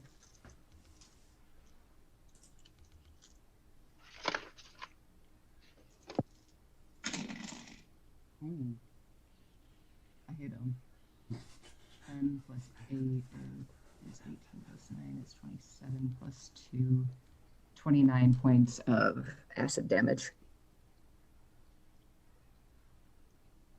Got it. Okay. Sorry. Like I said, this is a lot bigger math numbers than I'm used to doing. 14, no problem. 29. Shit. Hold on. So Druid's hand just becomes this like primal like claw, and they just claw across his face, and as it makes contact, that dissipates, but the acid burns across him. As this acid hits the scarabs that make up the lich part as if they are trying to run away as fast as possible. You can hear the sizzling of the acid, and in spots where they are no longer covered by lichen, as it burns off, and that smell of burning leaves kind of fills the air, and almost an audible scream can be heard as they separate, completely misshapening the prone and grappled lich before eventually kind of coming back to its shape and once again taking its more permanent form. Ouch. Okay. Druid, what else you got? Threw acid on him. Anything else? Hold on. He's prone, so he probably can't take an attack of opportunity so much right now. So I'm just going to back up a little bit, and I think that'll be it. Because yeah, if we're still on temporary hit points, then I don't need to heal anybody. All right. Claudius, Druid, Max. Go ahead. You know what? No, you know what? Never mind. Go ahead. Sorry. Sure. Okay. Max. So he seems pretty beat up at this point. We've got to put Pierce on top of it, basically. All right.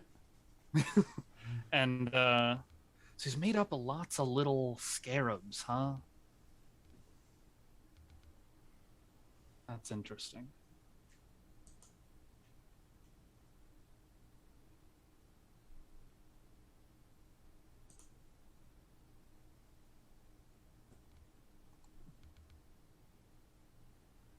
And it's pinned and it's grappled.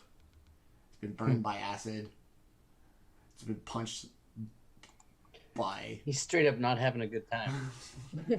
Going home early. Having a bad time. Having a bad time.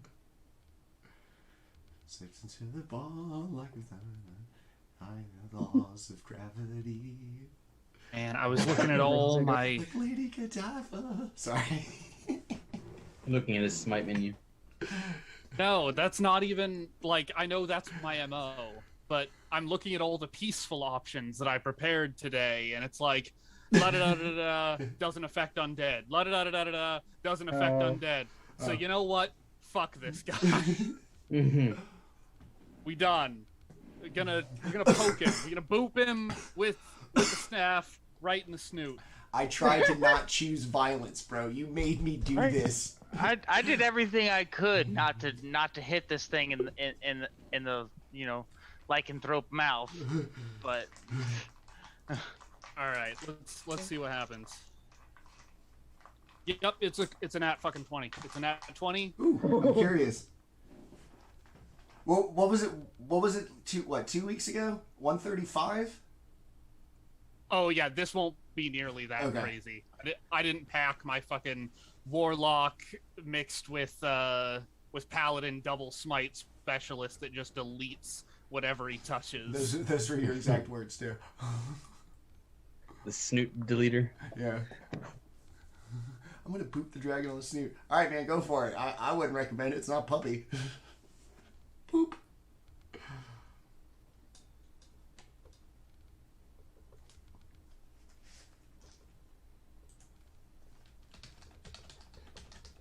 I see your staff coming down, and I just hold his head out and make sure it cracks him right in the middle of the forehead. Like, point to it right here. He's doing so much math now.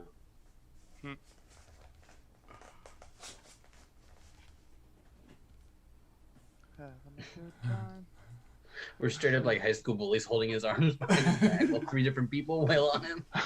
Come on, give him a pink belly. Come on, give it to him. One of you's gonna low bridge him from behind. Poof! Ah, you fell down. Rope burns coming up. All right, so it looks like that's gonna be 77 damage. Okay. Yeah. So go ahead and give me the description of your action.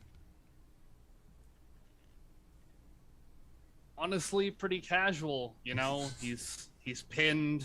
He was paralyzed. He's shown on several occasions that he's just hostile. So Max leans over and thrusts with the staff, and just out the end comes a blast of, divine radiant power, which, as everyone knows, is always fun against undead. Oh yeah, that's true. Actually, I should have rolled even more dice. Bonus damage against undead. Paladin. But yeah, no, he just gets evaporated by radiant power. And as the end of your staff lights up with your divine fury, just as with the acid before and the water when they were flames, the normally firm and fully formed lich, the scarab components part, but they do so quickly and spread out so far that it becomes completely disembodied as this radiant strikes the ground underneath it, hitting the residual water, reflecting this bright light up, hitting almost every scarab, even as they scatter, instantly turning into little individual plumes of fire that burn out like flash paper and just simply move out into the mist, leaving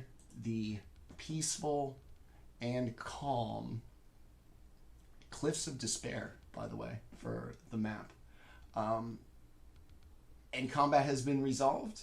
The fires, as they remained, have gone, and the one pile that was scarabs has also dissipated in fire as Max brings the holy deletion down upon the Lichen Lich.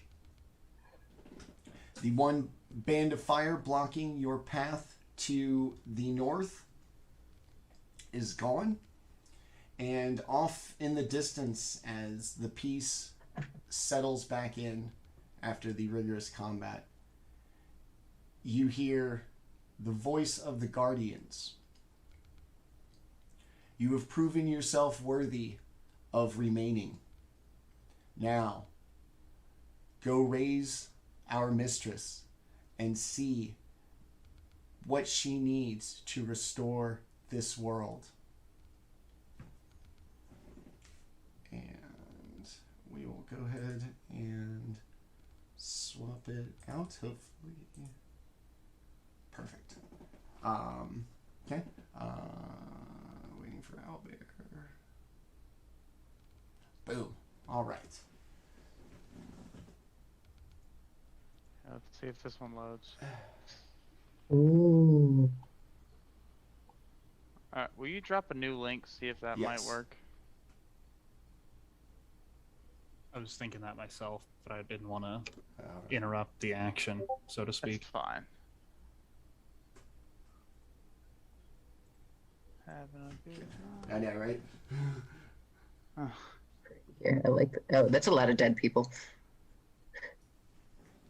That's a lot of dead people. And as you make your way down the path into a much more beautiful and truly embodiment of the name of this domain, the Tranquil Terrace, the stark cliffsides still remain. Whoa! And I cast enlarge and I stomp on everything. Ah!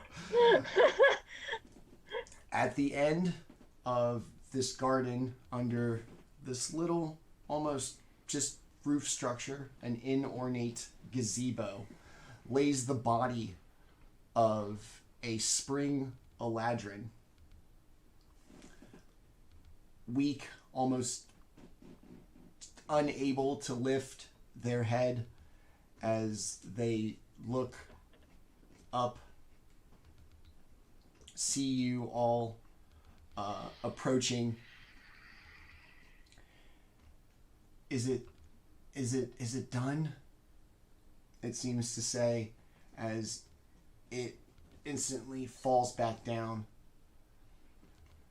using its Nice. last bit of strength to ask its question of its rescuers. Can I cast Cure Wounds on him? Yes.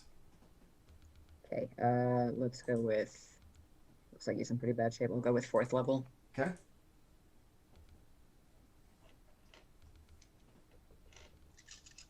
I am rolling spicy tonight. I wouldn't have needed any sorcerer points if I'd been rolling like this.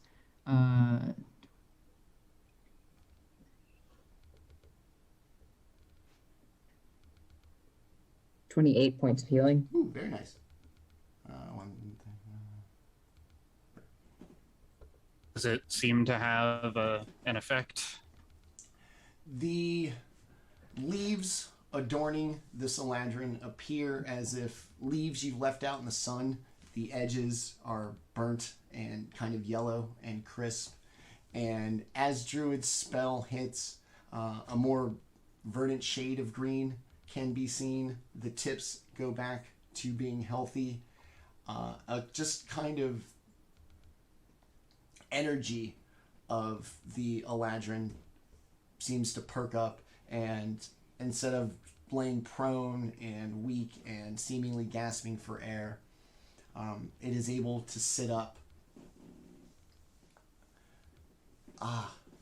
Our champions. Is it done? Have you repelled the invaders? Have you set all the important domains right? Does a rightful champion now sit those thrones? There's still more to be done. Indeed. Allow me a few moments. This invasion has been tough, and I need just a moment Where's the lich? Which piece? Ah, very well. The false peace. Peace by force, peace by mandate, seems to be lifted. And as Eldath continues to speak, not only does the foliage attach to their body, but a lot of the leaves of this section of the domain seem to grow more lush and vibrant, and a soft breeze blows. Eldath kind of peers around the party. A lot of just beings have died here defending this place. I hope that the prime material plane is okay, and that it can be restored to its prominence. I ask you, as still the champions and residents of the prime material plane, look out over the edge. Tell me what you see. Have things returned to normal? But what about you? Is there nothing else we can do for you? I am used to being viewed as a secondary. I sit at the right hand of the Platinum Dragon, and I carry out his will. And I was commanded to hold the defense for Mt Celestia, and while I failed temporarily, it is good to see just and brave adventurers here to set things right when the gods could not. And she's going to sit up for a second. Tell me what you see of your world. Does it appear better, or is the uncertainty of Mt Celestia still carrying sway over your lands? Drew, you want to take a look? I'm gonna go look over. Okay. No. Guess I'll guidance myself before I look over in case I need a little extra eyesight. Okay. And as you look, unfamiliar of what, the perspective would look like from the home of the gods, looking down on all of the mortal races, viewing them as almost tiny and insignificant beings. You can't really tell whether the world has been restored from this view. Perhaps it is a lack of divine sense. Perhaps you're just fucking far. But the one thing that is clear to you is that thing inside you that makes you complete, that you have been without, has not been replaced. Eldath, becoming a little more clear, a little more mobile, stands up. How does it look? Does it look like you have achieved what you set out to do? There are new gods on all of the thrones. Why Something's still wrong. is your world still in chaos? Excuse me. And with that, we will take our quick break right here. We will try to get the Owlbear Rodeo reset for our players. To everybody, as always, thank you for tuning in tonight. I know we've had a lot of technical issues, and I'm going to talk bad stuff about AT&T until the day I die, starting now. So thanks to everybody who stuck around with us. For our players who have dealt with rescheduling and a bunch of other stuff, you guys, thank you so much for coming out. And it is currently 9:31. We're going to take about a 10-minute break. We're going to try to reset everything for what truly will be the finale and conclusion of Part 4 of Assault on Mount Celestia. So please stick around. Hopefully you want to see how this ends. I want to see how this ends. I hope our players want to see how this ends. So we will be back in just a moment while we fix a couple of things so nobody misses out on the experience. Thanks for watching, and we'll see you in a moment.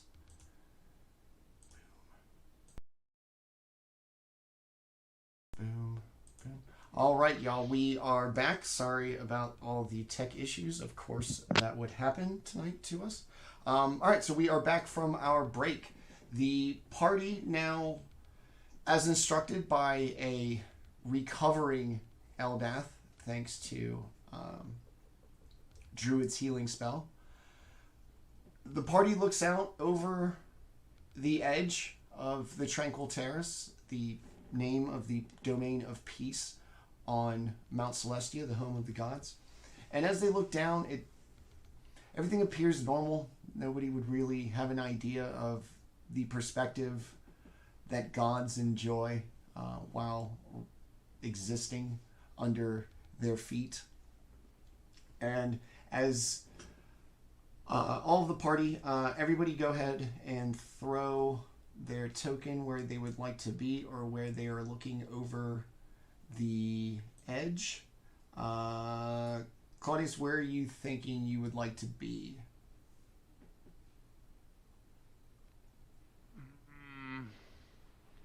I guess towards the bottom of the steps right there. Where do you... Yeah, or like looking over the edge? Probably looking over the edge. Okay. As everybody looks and scans as they've been instructed to by a god, said you notice nothing. Your mind having no idea what to even look for. But as you continue to peer at the insistence of the goddess of peace, moments go by and her voice breaks again. Has that missing piece of you returned? And Eldath stands up and turns from a spring Eladrin as the leaves darken and turn a more red and lively, vibrant summer Eladrin. You have seen what happens when the uncertainty of the domain of life is disrupted. You have seen the chaos of the god of war allowed to move and act without restraint. And you have seen a god that offers eternal life to all beings. You have righted all of those wrongs. Yet that piece, that thing in here is still missing, is it not?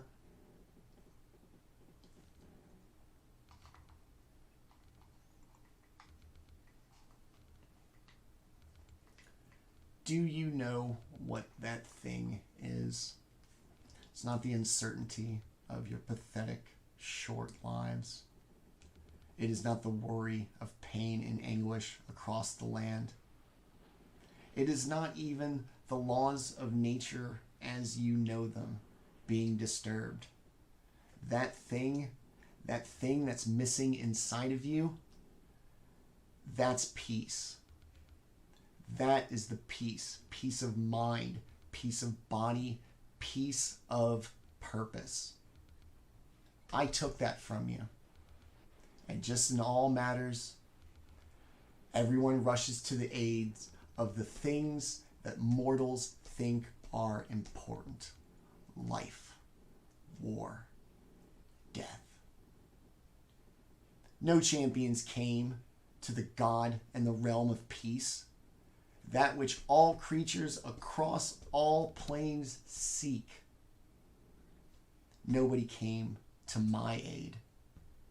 You worried about yourselves and what it meant for your mortal existence, not what it means for those who will be here long after your sad lives have begun or ended.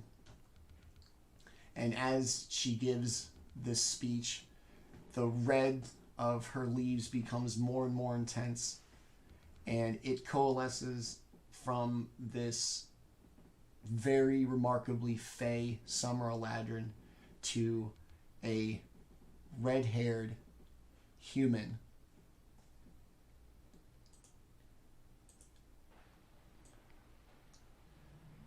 And just as a beautiful cascade of purple sun comes through the clouds, illuminating this edge of sanity and this edge of peace,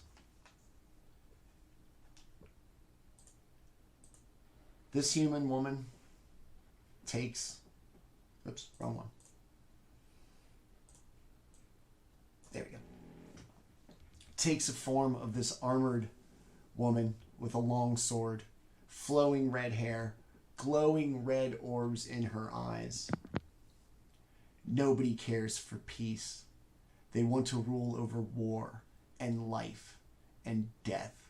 Meanwhile, the goddess of peace is the one holding the fort down, while our father recruits pitiful beings such as yourself to save this land, as if the gods need saving from you. This peace, you are not to disturb the peace that is. I am the peace that is, and the peace that will be. Kneel to me, or find the peace of eternal death. Everybody roll for initiative, please. Hey, Manny. Sir. Chat can't see what's going on Owlbear. Okay. The screen share froze.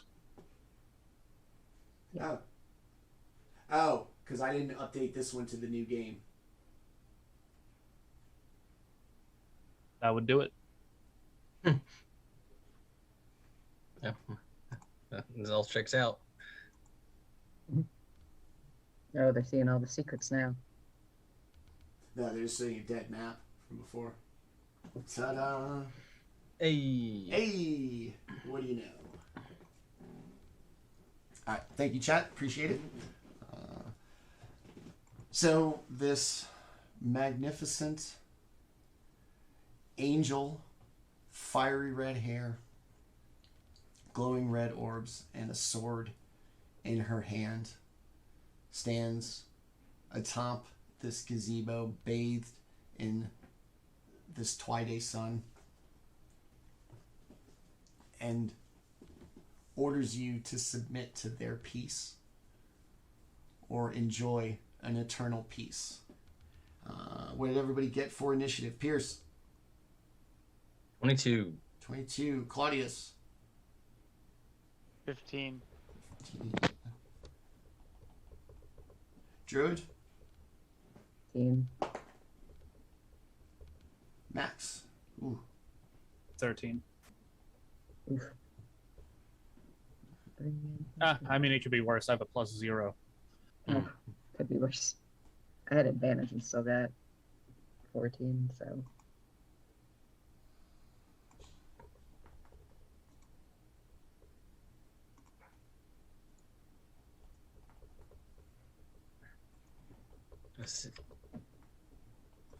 Is that protection-y thing still up?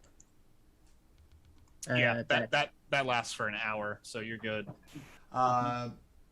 Max, what's your dex? 0. Well, 10.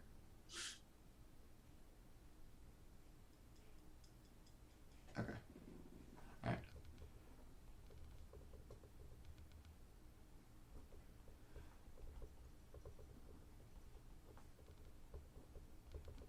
From atop the gazebo, the goddess of peace reveals herself from this peaceful fae to this firebrand of vitriolic celestial anger and resentment at seeming to be never important enough. And Pierce, first to act. Yeah. Thanks for the hit points, by the way. Pierce is gonna fly over here to the edge, over the edge, over the cliff, and say, I don't know what this is about your view of peace, but I take peace. And he's gonna Thorn Whip her. Cast Thorn Whip, 26 to hit. Yes. And she will be pulled 10 feet closer to me as she takes, Jesus, wow, 3, 2, 2, and 1.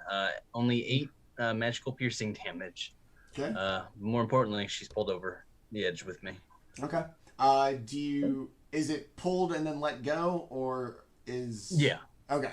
So as she's violently yoinked off of the top of the gazebo, her wings spread and a contented little challenge smile makes her face, and for a second her glowing red orbs return to their natural color as she gives you a wink. All right. Now we're cooking with heat. All right. Claudius. And then I'll bonus action rage. Okay. Carry it. That'll it. Ah, and I'm flying.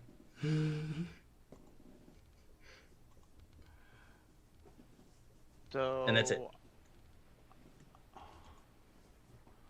I'm going to move up these steps right here, and first I'll engage her. If your piece is anything like your minion's piece, it's no real peace. I don't think they were working together. You never know.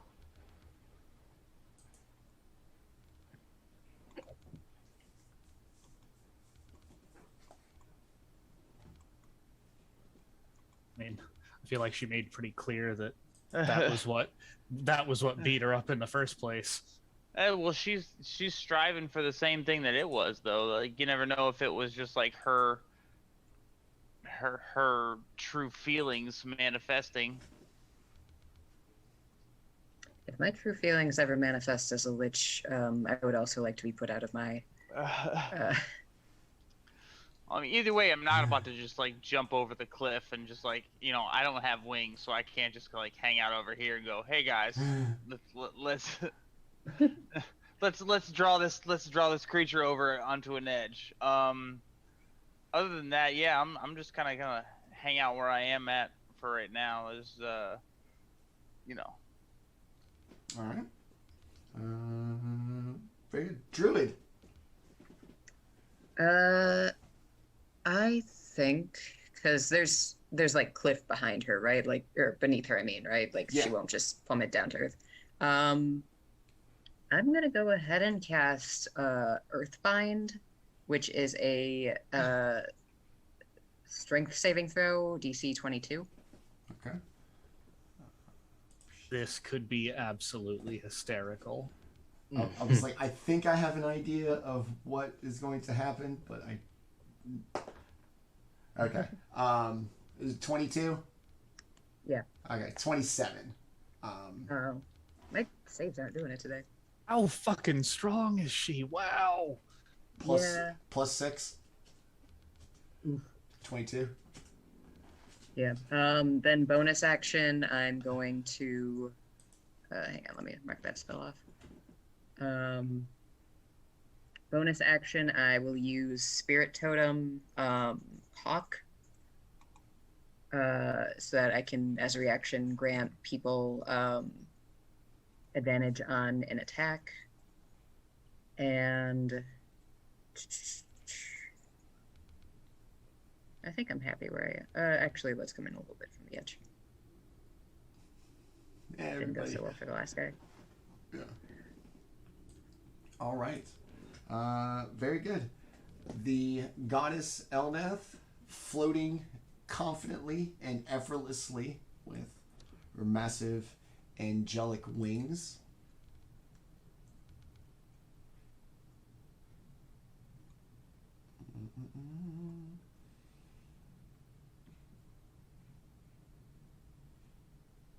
And because we don't know how long they're going to last, let's bust out the little measuring tool. All right. Yeah. So it's going to, with the bright illumination of a setting sun behind it, cutting oranges and reds through the clouds, red hair flowing in the wind, stops, effortlessly glides down, and raises her hands up in an exceptionally quick manner. And I need Claudius, Druid, and Max to make a dexterity saving throw, please, as Eldath is just going to cast a big old fireball in the middle of the three of you. Oh, hold the phone. A fireball, you say? Indeed. Fireball. I think instead we're gonna cast Counterspell.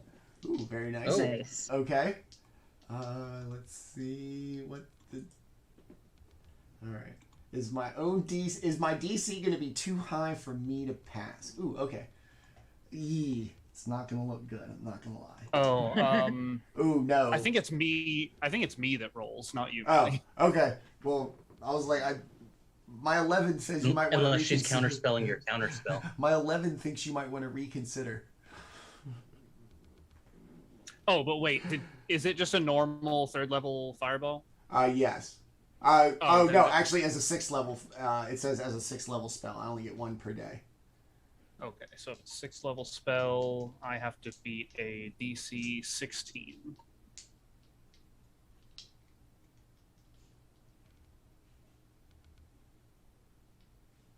That's a 24. Okay. No fireball.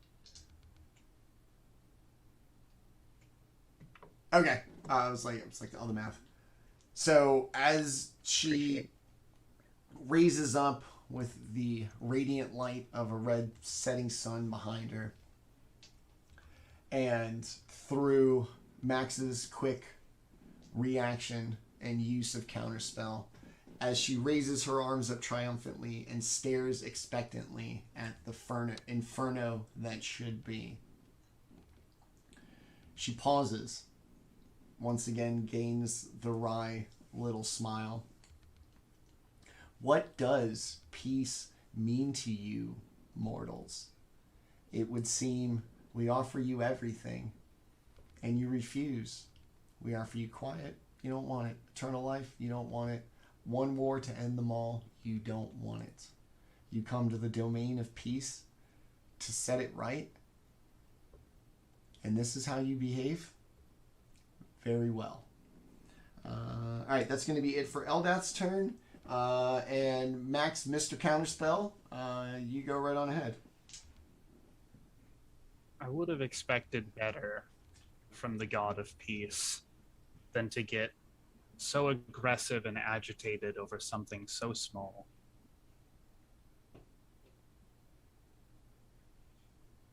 She smirks. Peace is bought by the small things in life.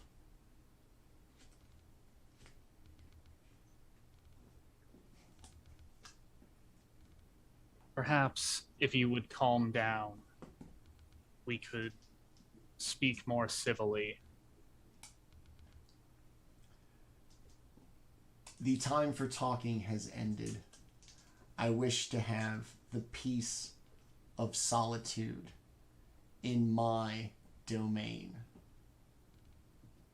Well, as he speaks, Max will weave a calm emotions spell. DC 19 charisma save. Fingers crossed. 21. Damn. Celestials be charismatic, son. Yeah. Yeah, I don't know what she isn't, you know? Like, I think it that was might worth a happen. shot. Alright. And just stay firmly planted between her and his allies. My will is that of the gods. It is that of which was left in charge when Bahamut fled to find you pathetic beings. I oversaw all of this. 3 domains fell under my rule. Your attempts at calming my emotions are amusing at best. With the bonus action, he'll just put his Hexblade's curse on her, just in case. Okay. Might be important later, I don't know. Asking for a friend. All right, back up to Pierce. All right. Pierce is just going to continue his ragingness, and he's going to shout out in a rage, we're tired of you Celestials meddling with our plane. We'll make our own peace. And he'll rush forward and grab her in a grapple. All right. And try, athletics check for me. Minimum is going to be 29. Okay, 34. I have to beat a 34. With either an acrobatics or athletics. Her choice. Your choice.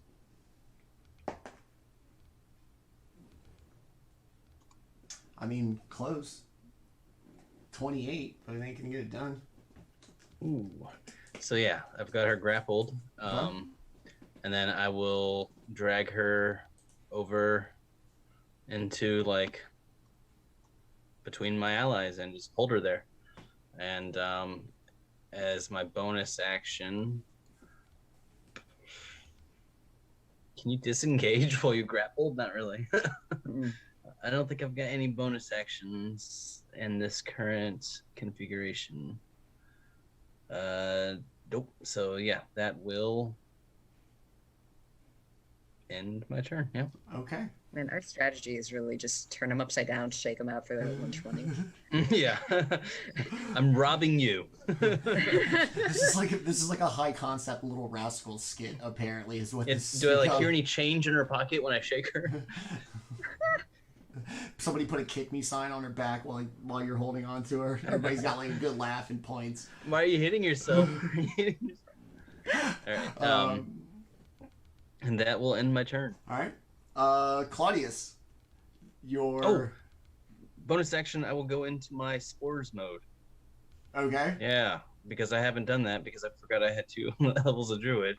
And I need her to make a D12. DC. What the hell is spell save DC for Druid stuff? Okay, it's the same. So DC 17 con save from her. I believe that's going to be 22. And I think nothing happens. No, hold on. I'm sorry. 16.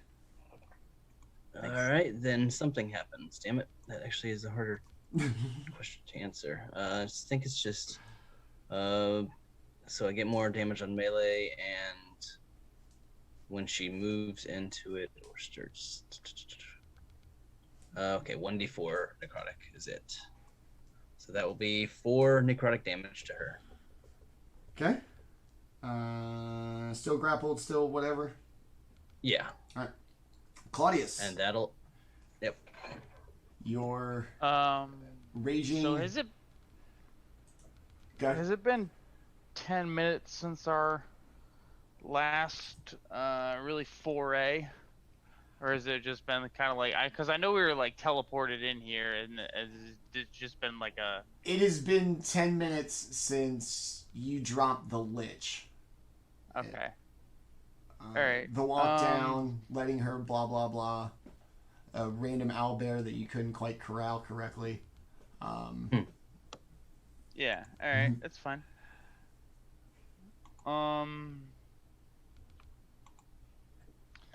So now that she is back on this side of us,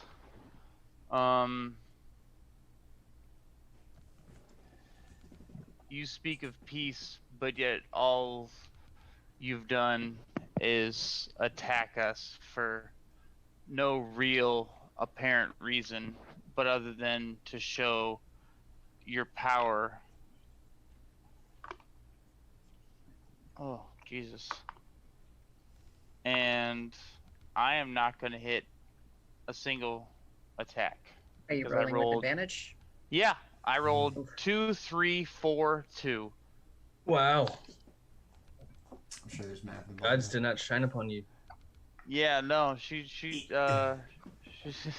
Even as she is restrained by Pierce, she manages to duck and dodge with a almost supernatural sense of avoidance. All right, Claudius. Druid. We have our angry goddess of peace, restrained by our owl barbarian something other. Something. Well, not restrained, unfortunately. That would be nice. Druid kind of takes in the scene and isn't feeling great about it. Says, he kind of approaches face to face and says, I am sorry for what happened. That sounds terrible to have gone through. Will you end this before this goes further than it has to? We can still put aside our arms. We can still go home. Peace isn't out of your reach. Peace is what I say it is. Peace is a domain returned to the divine, not to interlopers who hope to gain the favor of a symbol. Bahamut rules over no domain. He claims dominion over Mt Celestia on what grounds? Rarity? A big dragon? Let him come down here. Let him rule. Let him listen to your mortal problems. I would rather die than live under the rule of somebody who knows not of my burden. From what I've seen so far, he's the only one that has ever come forward to any.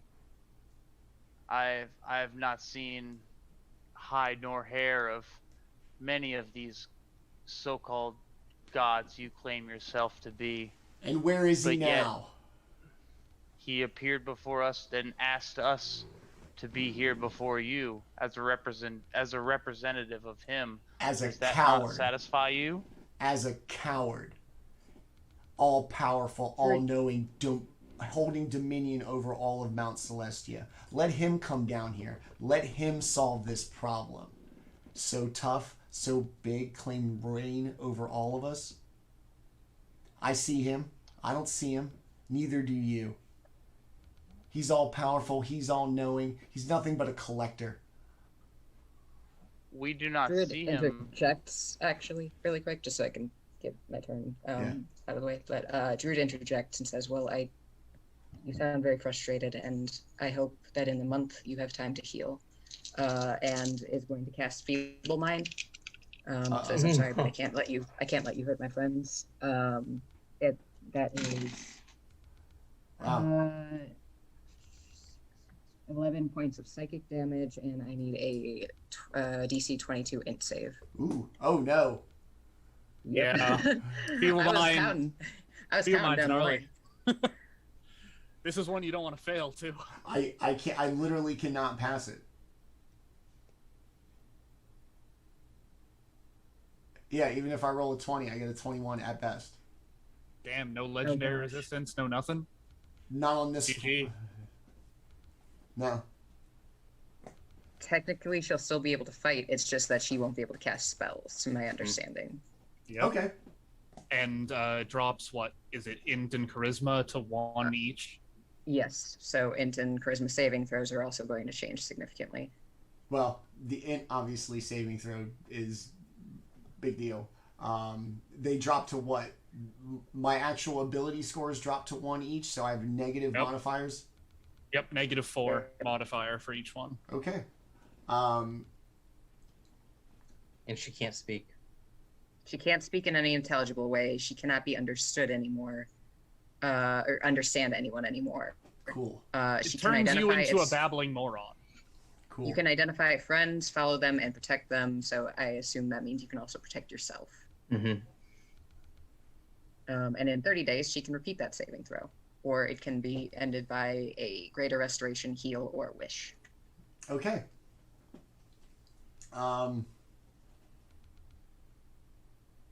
Oh, okay. I didn't. All right, hold on. Let me. All right, I'm over. 8th level spells. I'm overland. And what? I'm suddenly not a commanding presence and dumb as a bag of hair. Yeah. No, you physically fine, but considering the bar for intelligent creatures is 3, like you're barely, any more intelligent than You're like a rock. tardigrade. Somebody remind me to breathe, basically. kinda. Okay. All right. It's a good spell. I figured there would be a caster to use it on, and I didn't feel like letting her get another fireball in. Okay. Sure, she's got other tricks up her sleeve. All right. So. I Yeah. don't even know she wears sleeves right now. Oh What's a yeah, sleeve? she can't even understand us anymore. No, she and I can speak directly into her mind if she can still understand languages, but other than that, like No, that's She does cannot. not understand languages. yeah. None of So them. she's just like deaf, dumb, and blind right now, basically. So. Okay. Her struggling against Pierce's grapple is no My more. boyfriend is giving me looks. And the struggle trying to free herself, she almost goes limp, and in the process is afraid that she'll fall and goes full like toddler wrap around Pierce, legs included, and just Oh. squeezing the life out of Pierce in fear. Oh. Let's maybe get her somewhere a little safer. All right, so Druid, just okay, Eldath. All right, Max. You have this once struggling celestial being, now essentially a frightened toddler, clutching to its winged father, Pierce. No longer a threat, man. I have no reason to do anything to harm her.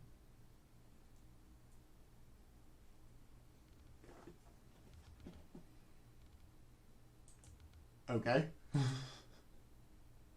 I mean, do we really want to leave her like this? Not permanently. I have the means to fix this. But I didn't feel very good about killing someone who had very fair frustrations with how things have been going for the last few days. There might be a stretch, but understandable. Understandable. So, My question is, why not leave her at this point? She had no problem killing us. We're not even killing her. you just All Because right. in 30 days, she's going to be back on this throne. Exactly. No, you no, know? 30 days. I don't know that gets she to will try be. again. Yeah, and Well, that's yeah. a lesson in her for doubting people she knows not. Above the table, she now has a -4 to int versus whatever she had before. Yeah, I don't stuff think like she this can permanently. pass. No, She she'll never can't. pass. Yeah. She'll get a new try every 30 days, and she'll auto fail every 30 days. Which actually makes me Exactly. wonder if that's how that spell's supposed to work, because there's no way anyone could pass that if that's the case. I mean, and Well, Maybe a yeah, wizard. she A can wizard, get I out with guess. the greater resto, stuff like that. Yeah. But that means she has to have friends. And Yeah. from what I'm guessing right now is she don't got no friends. Maybe don't burn those bridges next time. Put Yeah. back Like at I the said, table. maybe this is a lesson in her. You just leave her like this, and maybe in a millennia she'll have a friend that gets her out of this state. But back in character. Personally, I would rather free her from this sooner than 30 days, because if she manages to break free, that Yeah. freedom given as a mercy is going to hit differently than a freedom fought for. And we can do it easily. I mean, as a paladin, I can just cleanse her of this spell with a touch. Yeah, I can do it quite easily. I have as a well. different- I have another avenue of approach to free her from this condition, but I don't think anybody wants me to do it. I dropped rage, by the way. I thought you said you dropped her like off the edge. I was like, I dropped her what? off the I'm edge. sorry, what did you guys say? Whoops. I have another way to solve this. You won't have to worry about her never making her save. Ease What was the your problem you guys mind. were talking about solving again? I didn't hear. No, but I dropped rage since we appear to be. Well, I don't know. Are we still technically in combat? I mean, you guys seem to have like a moral decision amongst yourselves. So I'm letting you guys kind of hammer it out. You let me know when you've come to a decision. All right, so Max would technically be the last person in initiative. Granted, the first, since not everybody's gone through while she's been in this state, is the essential choice. So if Max is going to essentially pass, you seem to be all kind of formulating, like I said, what to do. Yeah. What we could do is sort of prepare what we say to get her to stand down, and then free her from my spell. Do we have anything that makes us a little bit more persuasive at our disposal? I personally don't. Well, now that she's like this, I can basically guarantee that she fails calm emotions, and that'll at least keep her level-headed. That's a very good idea. Okay. I can be fairly persuasive when I need to be. It's not really my forte. It's definitely mine. There's a reason I have that spell.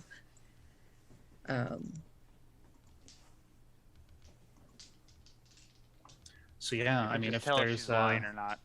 if there's no objection, I'll calm her down, release the spell, and we'll just all try and have a nice chat. Yeah. All right. I'll cast guidance on myself first.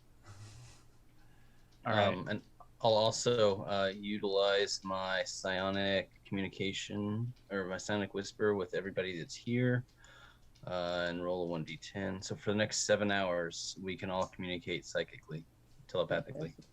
Did anyone get badly hurt while we were fighting her? I don't think anyone got hit at all, right? She tried to throw a fireball, and I just went no.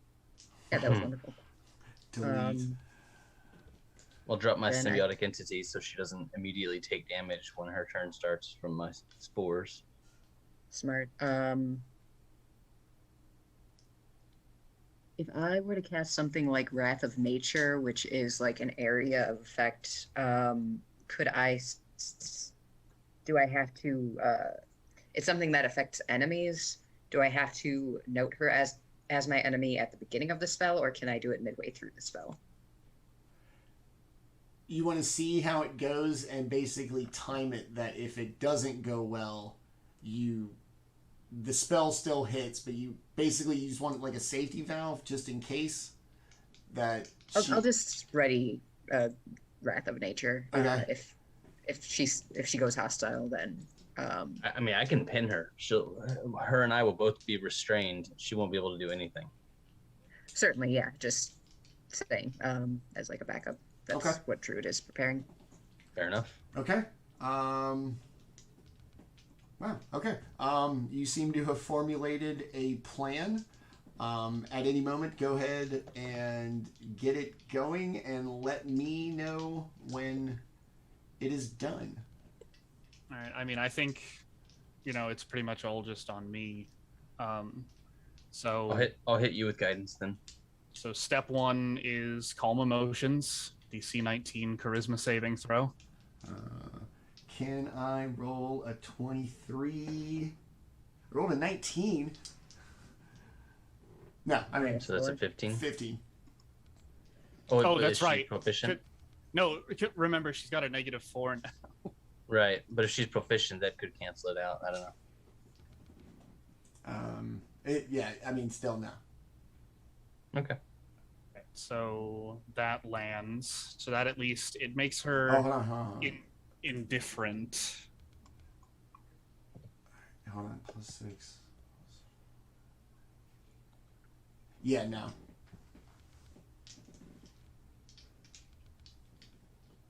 All right, so she fails. All right, she becomes indifferent to us, and it keeps her from being charmed or frightened or agitated in any way.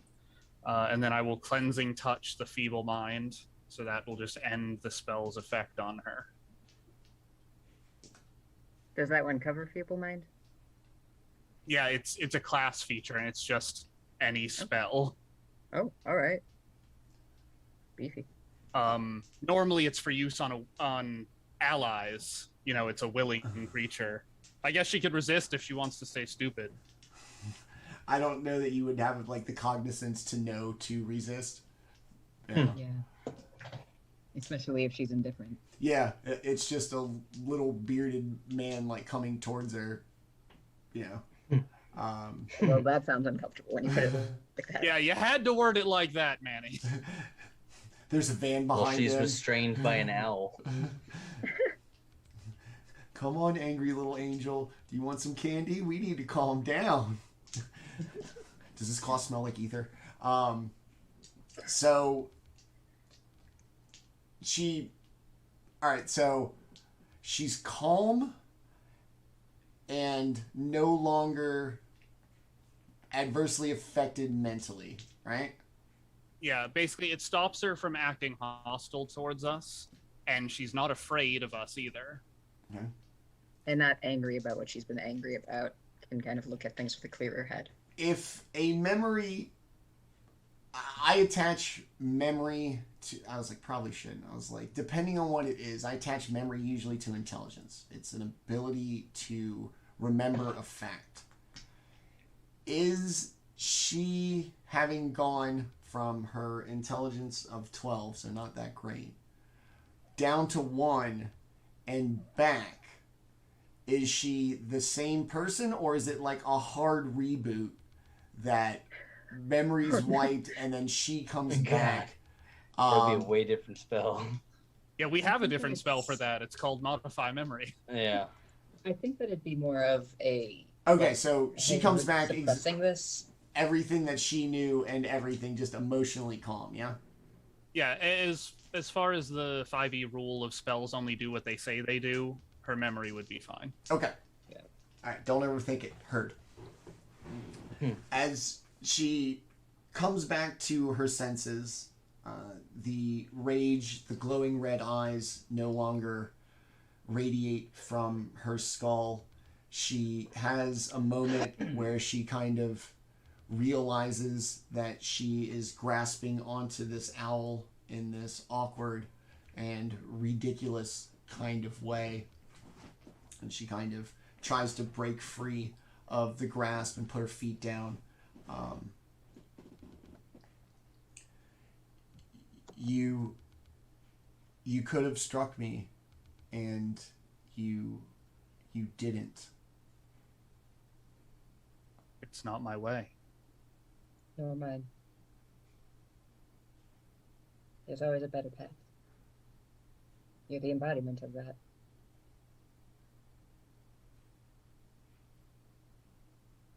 We're here for peace.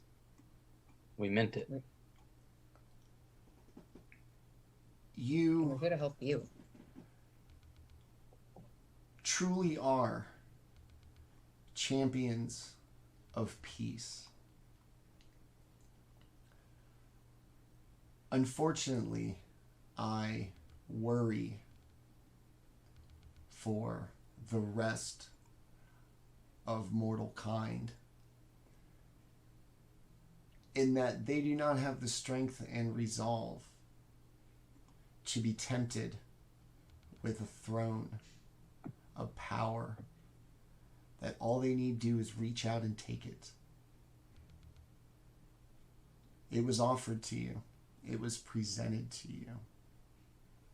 And yet here I stand, and yet here you stand as well. How will this understanding and this strength of purpose and a desire to maintain peace, how will the champions of the mortal races carry this back to your domain?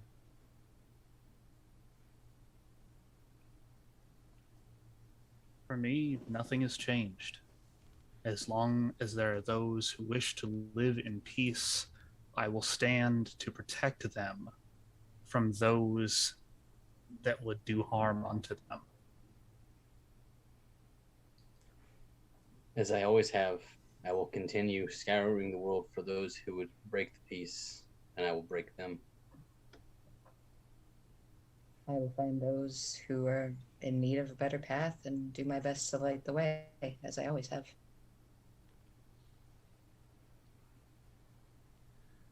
I try to avoid all paths and make my own.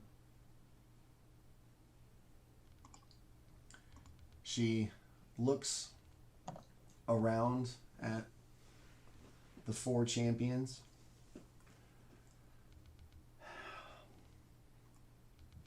You cannot remain here, for this is not your place, yet your avenue home, I worry, would remain closed so long as I remain on this throne. What if this choice isn't even yours? What if the grand and powerful Bahamut sent you here knowing what you would do, and will not let you return until I am dead, and one of you, one of his chosen, sits on this throne? And I will stay here with you for as long as it takes. I suppose we'd have to have a conversation with Bahamut next, because if he thinks to seat a warmonger on your throne, he doesn't really know what happens in this domain. Maybe now he'll come to the negotiation table himself. Maybe the peace domain will truly be the peace domain. She looks around thoughtfully. I fear you have not come to judge me and to pass sentence on me. I worry that you have come to pass the sentence of another. And as she does, she returns back to her Eladrin form. How's it going to do it? Oh.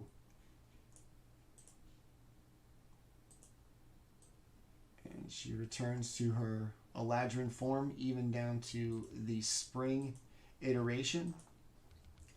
The cascade of red sunset from behind has now darkened to almost twilight.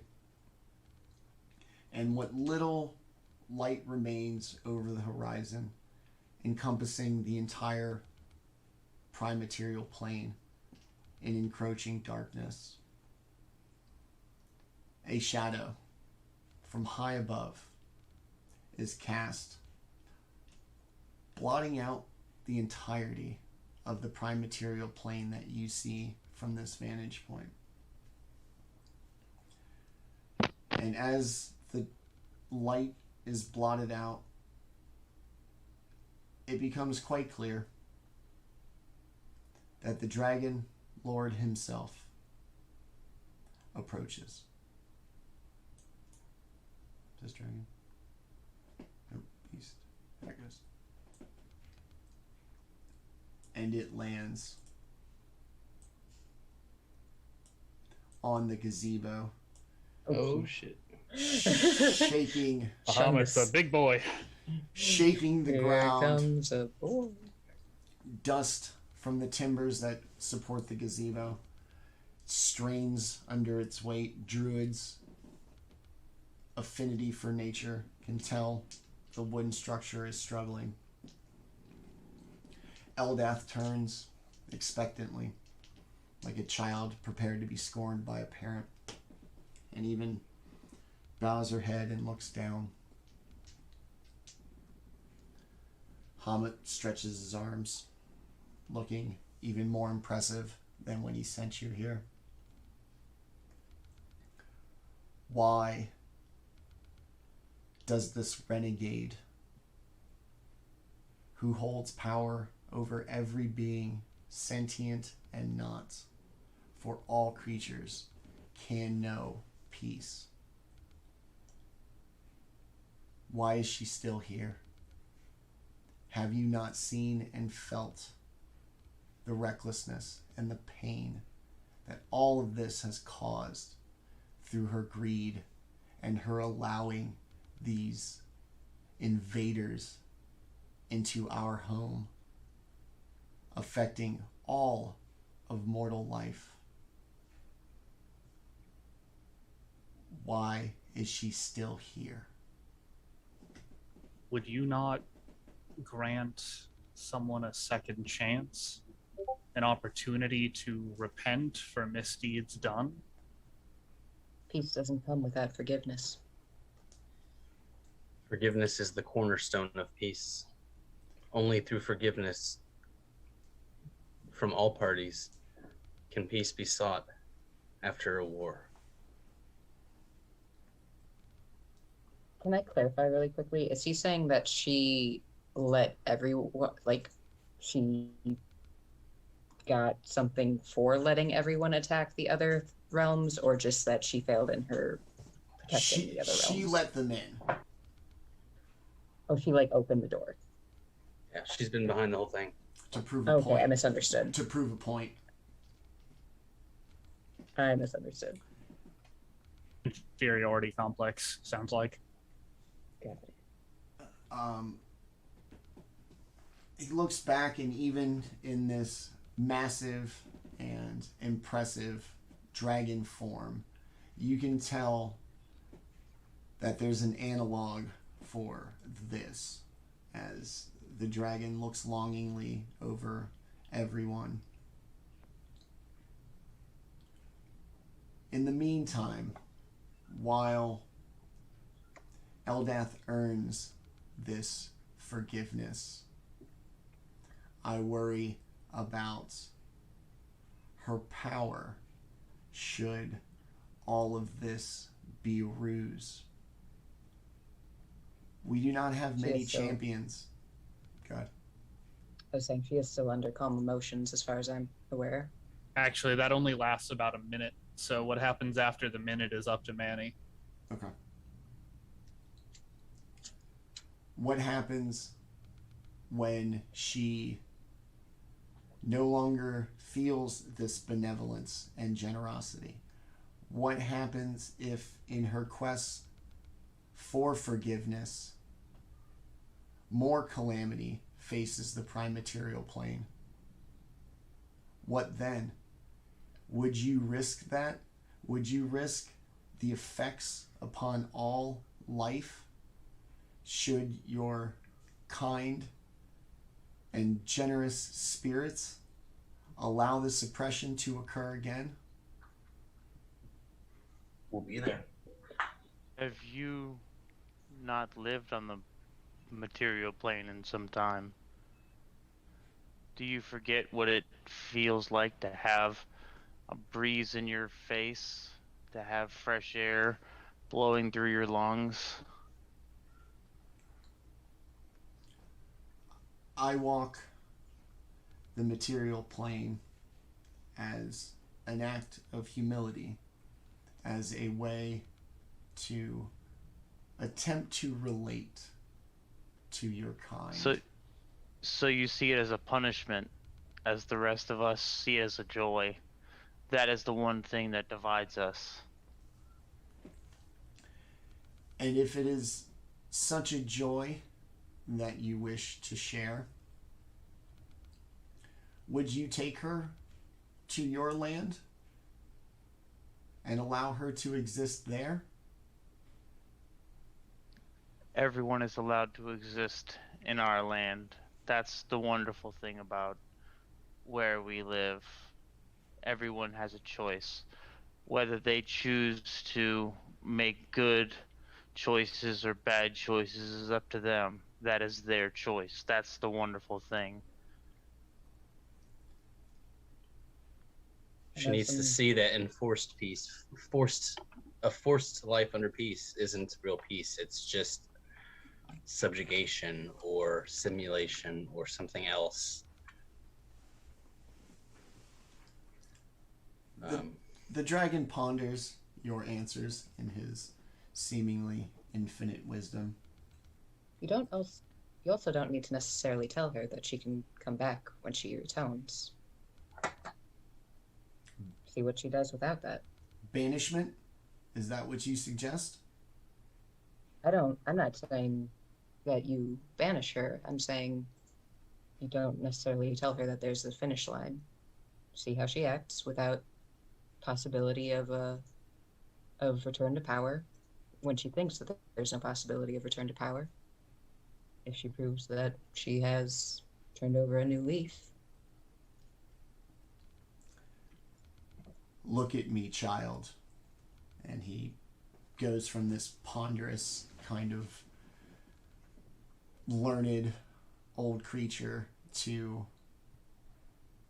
the ferocity and the intensity that any dragon has, much less the father of all dragons. Look at me, my child. And she turns slowly to him. These champions, perhaps the greatest of all to come to this land, greater than the ones who slew the gods of war, greater than the one who had the strength to refuse eternal life, and stronger than the one who chose to let nature take its course. For you've been imbued with the power of the gods, trespassing on their lands, and offered the possibility of taking that role should all you do is reach out and grab it. Yet here you sit, showing mercy to who might not show you the same, and offering forgiveness to a being that will live eons longer than any of you or your ancestors. Their road to forgiveness could take millennia. Is that the choice you want to take?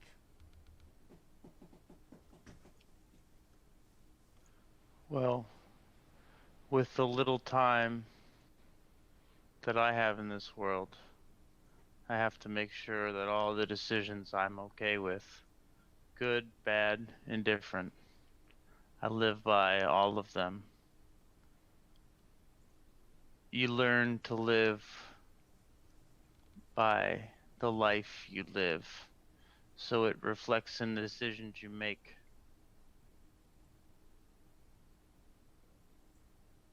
Let her see what real life is like, not the promise of more to come, but the uncertainty of nothing.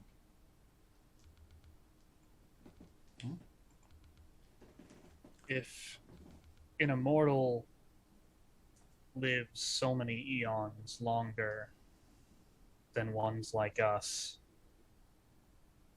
that only means they have more time to learn and grow, to repent and make reparations. If she can come out of this having learned something, she can spend all those eons doing so much more good than any of us could do in our time.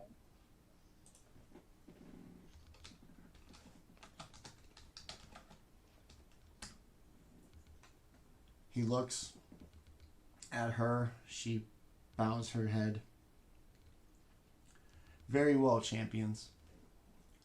As with the other domains, we here in Mt Celestia abide by the decisions of the champions who liberate the domains. You, as the liberator of the Tranquil Terrace, even from its own custodian, should be granted the right to have your will excised from here on out. As such, Eldath will live. They will be sent to the prime material plane and given the life expectancy of a human. Let them see for all that they do whether their desire for peace can overwhelm their desire for power. And as such, at the end of her life, should she prove herself worthy, she will be granted this seat back. In the meantime, this seat cannot remain empty, and I cannot sit in it. It is my decision that the four of you shall rule in Eldath's stead by the majority and by the wisdom of a collective, a group of people who amongst above all seek peace, peace of purpose, and peaceful means of achieving peace. You will discuss all matters, you will agree, and you too will be sent home to live your lives, to enjoy the peace that you have restored in yourself, and that you, as the gods of peace, shall bring to those around you. And just like that, snap. You are back in your home. There's a warm fire. It is a beautiful fall day with a crisp blowing wind outside. That thing inside you that has been missing is fully restored. And the appreciation for it having been missing is overwhelming, that you almost break down in tears as peace has settled over not only your soul, but the prime material plane. For as long as you live, and with whatever Eldath does when her time comes. And with that, we will draw a conclusion to Assault on Mount Celestia, where our amazing party absolutely lived up to the concept of peace. And that was absolutely fucking awesome, you guys. I thought it was just going to be like, yeah, fucking peace, woo! That was amazing. I had nothing for the last like 30 minutes, so that was absolutely awesome. All of you were amazing in your like steadfast, just that was awesome. Fucking amazing. I'm so yeah. great. Opposite of murder hobos. Yeah, like peace hope, like militant peaceful hobos. I don't know what that is. There's not Listen, a I term will for- feeble mind you until you calm down. Yeah, but like I said, I don't know Yep. what militant, like devout, peace things are. Revolutionary hobos, dog. Yeah, That's the kind of hobo that'll light himself on fire. All right. Yeah, like hugging people hobos. Okay, wow. Yeah, I finally made use of the grappler feat. So, Nice. whew, God, I'm I exhausted. did not think that was how that feeble mind was gonna go. So,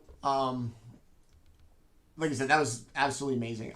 I hope everybody watching enjoyed it and appreciates that for like the concept of pure role play and just people committed to a character. It was brilliant. I'm absolutely blown away. As you've seen, we have had some amazing characters. We've had some amazing games on this channel. I can easily call this one amongst the tops of them all. You've seen their characters. There are even obviously more amazing people behind them. We're going to give everybody a little shout out to themselves. I'm going to give a quick thank you for a bunch of stuff, and then we're going to get out of here. I'm emotionally exhausted, and I could probably use a drink. Let us start down in the bottom with Mr. 4 for 4, who now is somehow of two domains, right? You played peace and war. Peace and war. Oh, jeez. How perfect. Yeah. Nick's a regular on the channel. You've seen him a bunch. I'm proud to call him my friend, and that he gets to come around here and play as much as he does. Buddy, thank you so much for everything. Get these people, amazing people, know a little bit about yourself. Really glad that I was able to make it to all four of them. It's unfortunate that that the timing messed people up. And I don't like that, that's the way I get in, but it was a really nice privilege to be able to do these 4 amazing sessions back to back, as they were. Yeah. I am Nick. I am just a unemployed cartographer living in Tennessee. Just enjoying D&D days and nights until I get a job.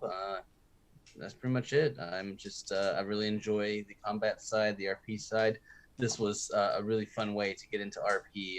I made a character that's like completely the opposite of what I usually do. I'm usually like flit around, stay away from danger, maybe do some ranged attacks or some stab and run away. And this one I was all get in there, be the target, but also try to have like a weird personality going on, because usually my personality is all my characters very like laid back and mellow and stuff, and this one was supposed to be a little bit more like conflicted psycho / peace kind of thing. So that was a lot of fun to be able to push that through the scenario. So yeah, I really appreciate this opportunity. It's really fun to get to play with y'all. I know I've played with Lewis a few times. I've played with Raz a bunch of times, and Robin, or Bardlock as I know you by. This is, I think, my second time playing with you, and it was a lot of fun. And so, yeah, I really appreciate this. Awesome. Thanks, buddy. Robin's been a newcomer here. We've been trying to get together for a game for a little bit. They made, in an odd bit of backstory tie-in in the last session, killed the Dracolich, which tied in nicely to Belle's backstory, unbeknownst to me, in a very cool moment.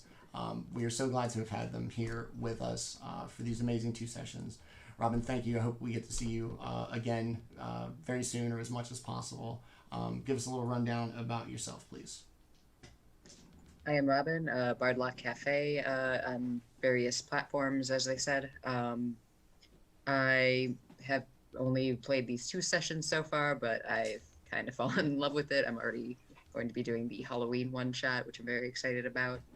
I don't mean to turn sessions on their head, but I obviously like the RP side of things and tend towards that sometimes more than the combat. It was a kind of interesting realizing that I accidentally made 2 like very serene, calm characters, but I think death and peace kind of it's fitting. But learning or finding a different ground between those 2 as far as roleplay was pretty interesting. But I had a great time playing. Nick, it was awesome to play with you again. And just seeing other people's concepts at these high levels. And I don't know, I get very excited about other people's backstories. So this has been a pleasure. Awesome. Like I said, we're so glad to have had you. Thank you for coming out. I'm glad you got to play in these kind of big moments. We move up to, we'll call him the leader of the Mayhem crew in the Discord, always there to provide a crazy build option for them, using words I don't understand, and I've dungeon mastered this entire edition. Raz, another person who I'm very glad to have met in the course of this show, has come out a bunch. I hope we get to play with you a bunch more in the future. Thank you for coming out as you do, and for honestly teaching me quite a bit about character builds. You and Nick have just put some crazy shit together that I've gone, wow, I should actually learn how to play characters. So, and then we're all going to be playing in the 2-part one, right? Yes, sir. Okay. Hell yeah. That's Hopefully, yeah. Yeah. Hopefully. That's going to be awesome. All right. Raz, tell us a little about yourself, buddy. Yeah, I mean, I've been here for what feels like a fairly long time now, because I've been in quite a few of these. Made it into 3 out of 4 of these Celestia games, which is not a bad record. Anybody who caught the first 2 parts will have seen the type of thing I normally play, which has been coined the deleter. I think it's fair. But, you know, we went for something a little different this time. I really just tried to lean into that peace motif, and I think we got there. It's fantastic. And it's nice. It's nice branching out and diversifying even more, you know, as somebody who plays a lot of D&D already. I'm constantly trying to find new ideas and new characters and new concepts, and this was a really interesting one, and I'm really, really glad I ended up being a part of this part of Celestia for that only. But I love joining these things. I love the stories that you tell, Manny. I love meeting the different people that you've managed to collect on your little corner of D&D internet. And I can't wait for the next one. Yeah, you and me will be playing another 2 or 3 games in a row after this. Too, yeah. You know, knock on wood. Yeah, I'm just your average neighborhood corner D&D pusher. First samples for free. Next one's on you to come back to me. Like I said, buddy, thanks for coming out. It's always a great time to play with you, and I'm really excited to get to actually play with you next week. First time. We'll all be on the same side of the screen. Yeah. Sorry, Cauldron. I'm sorry. We might be difficult. We might be a lot of fun, but we might be difficult as well. Awesome. Thanks, buddy. Last and not least, my genuine friend, Lewis, who I've known for almost 10 years now, more than 10 years. My D&D hetero life mate. We know that we always have a D&D game. If he can find people, he has a DM sitting right here at all times. And so far that has worked.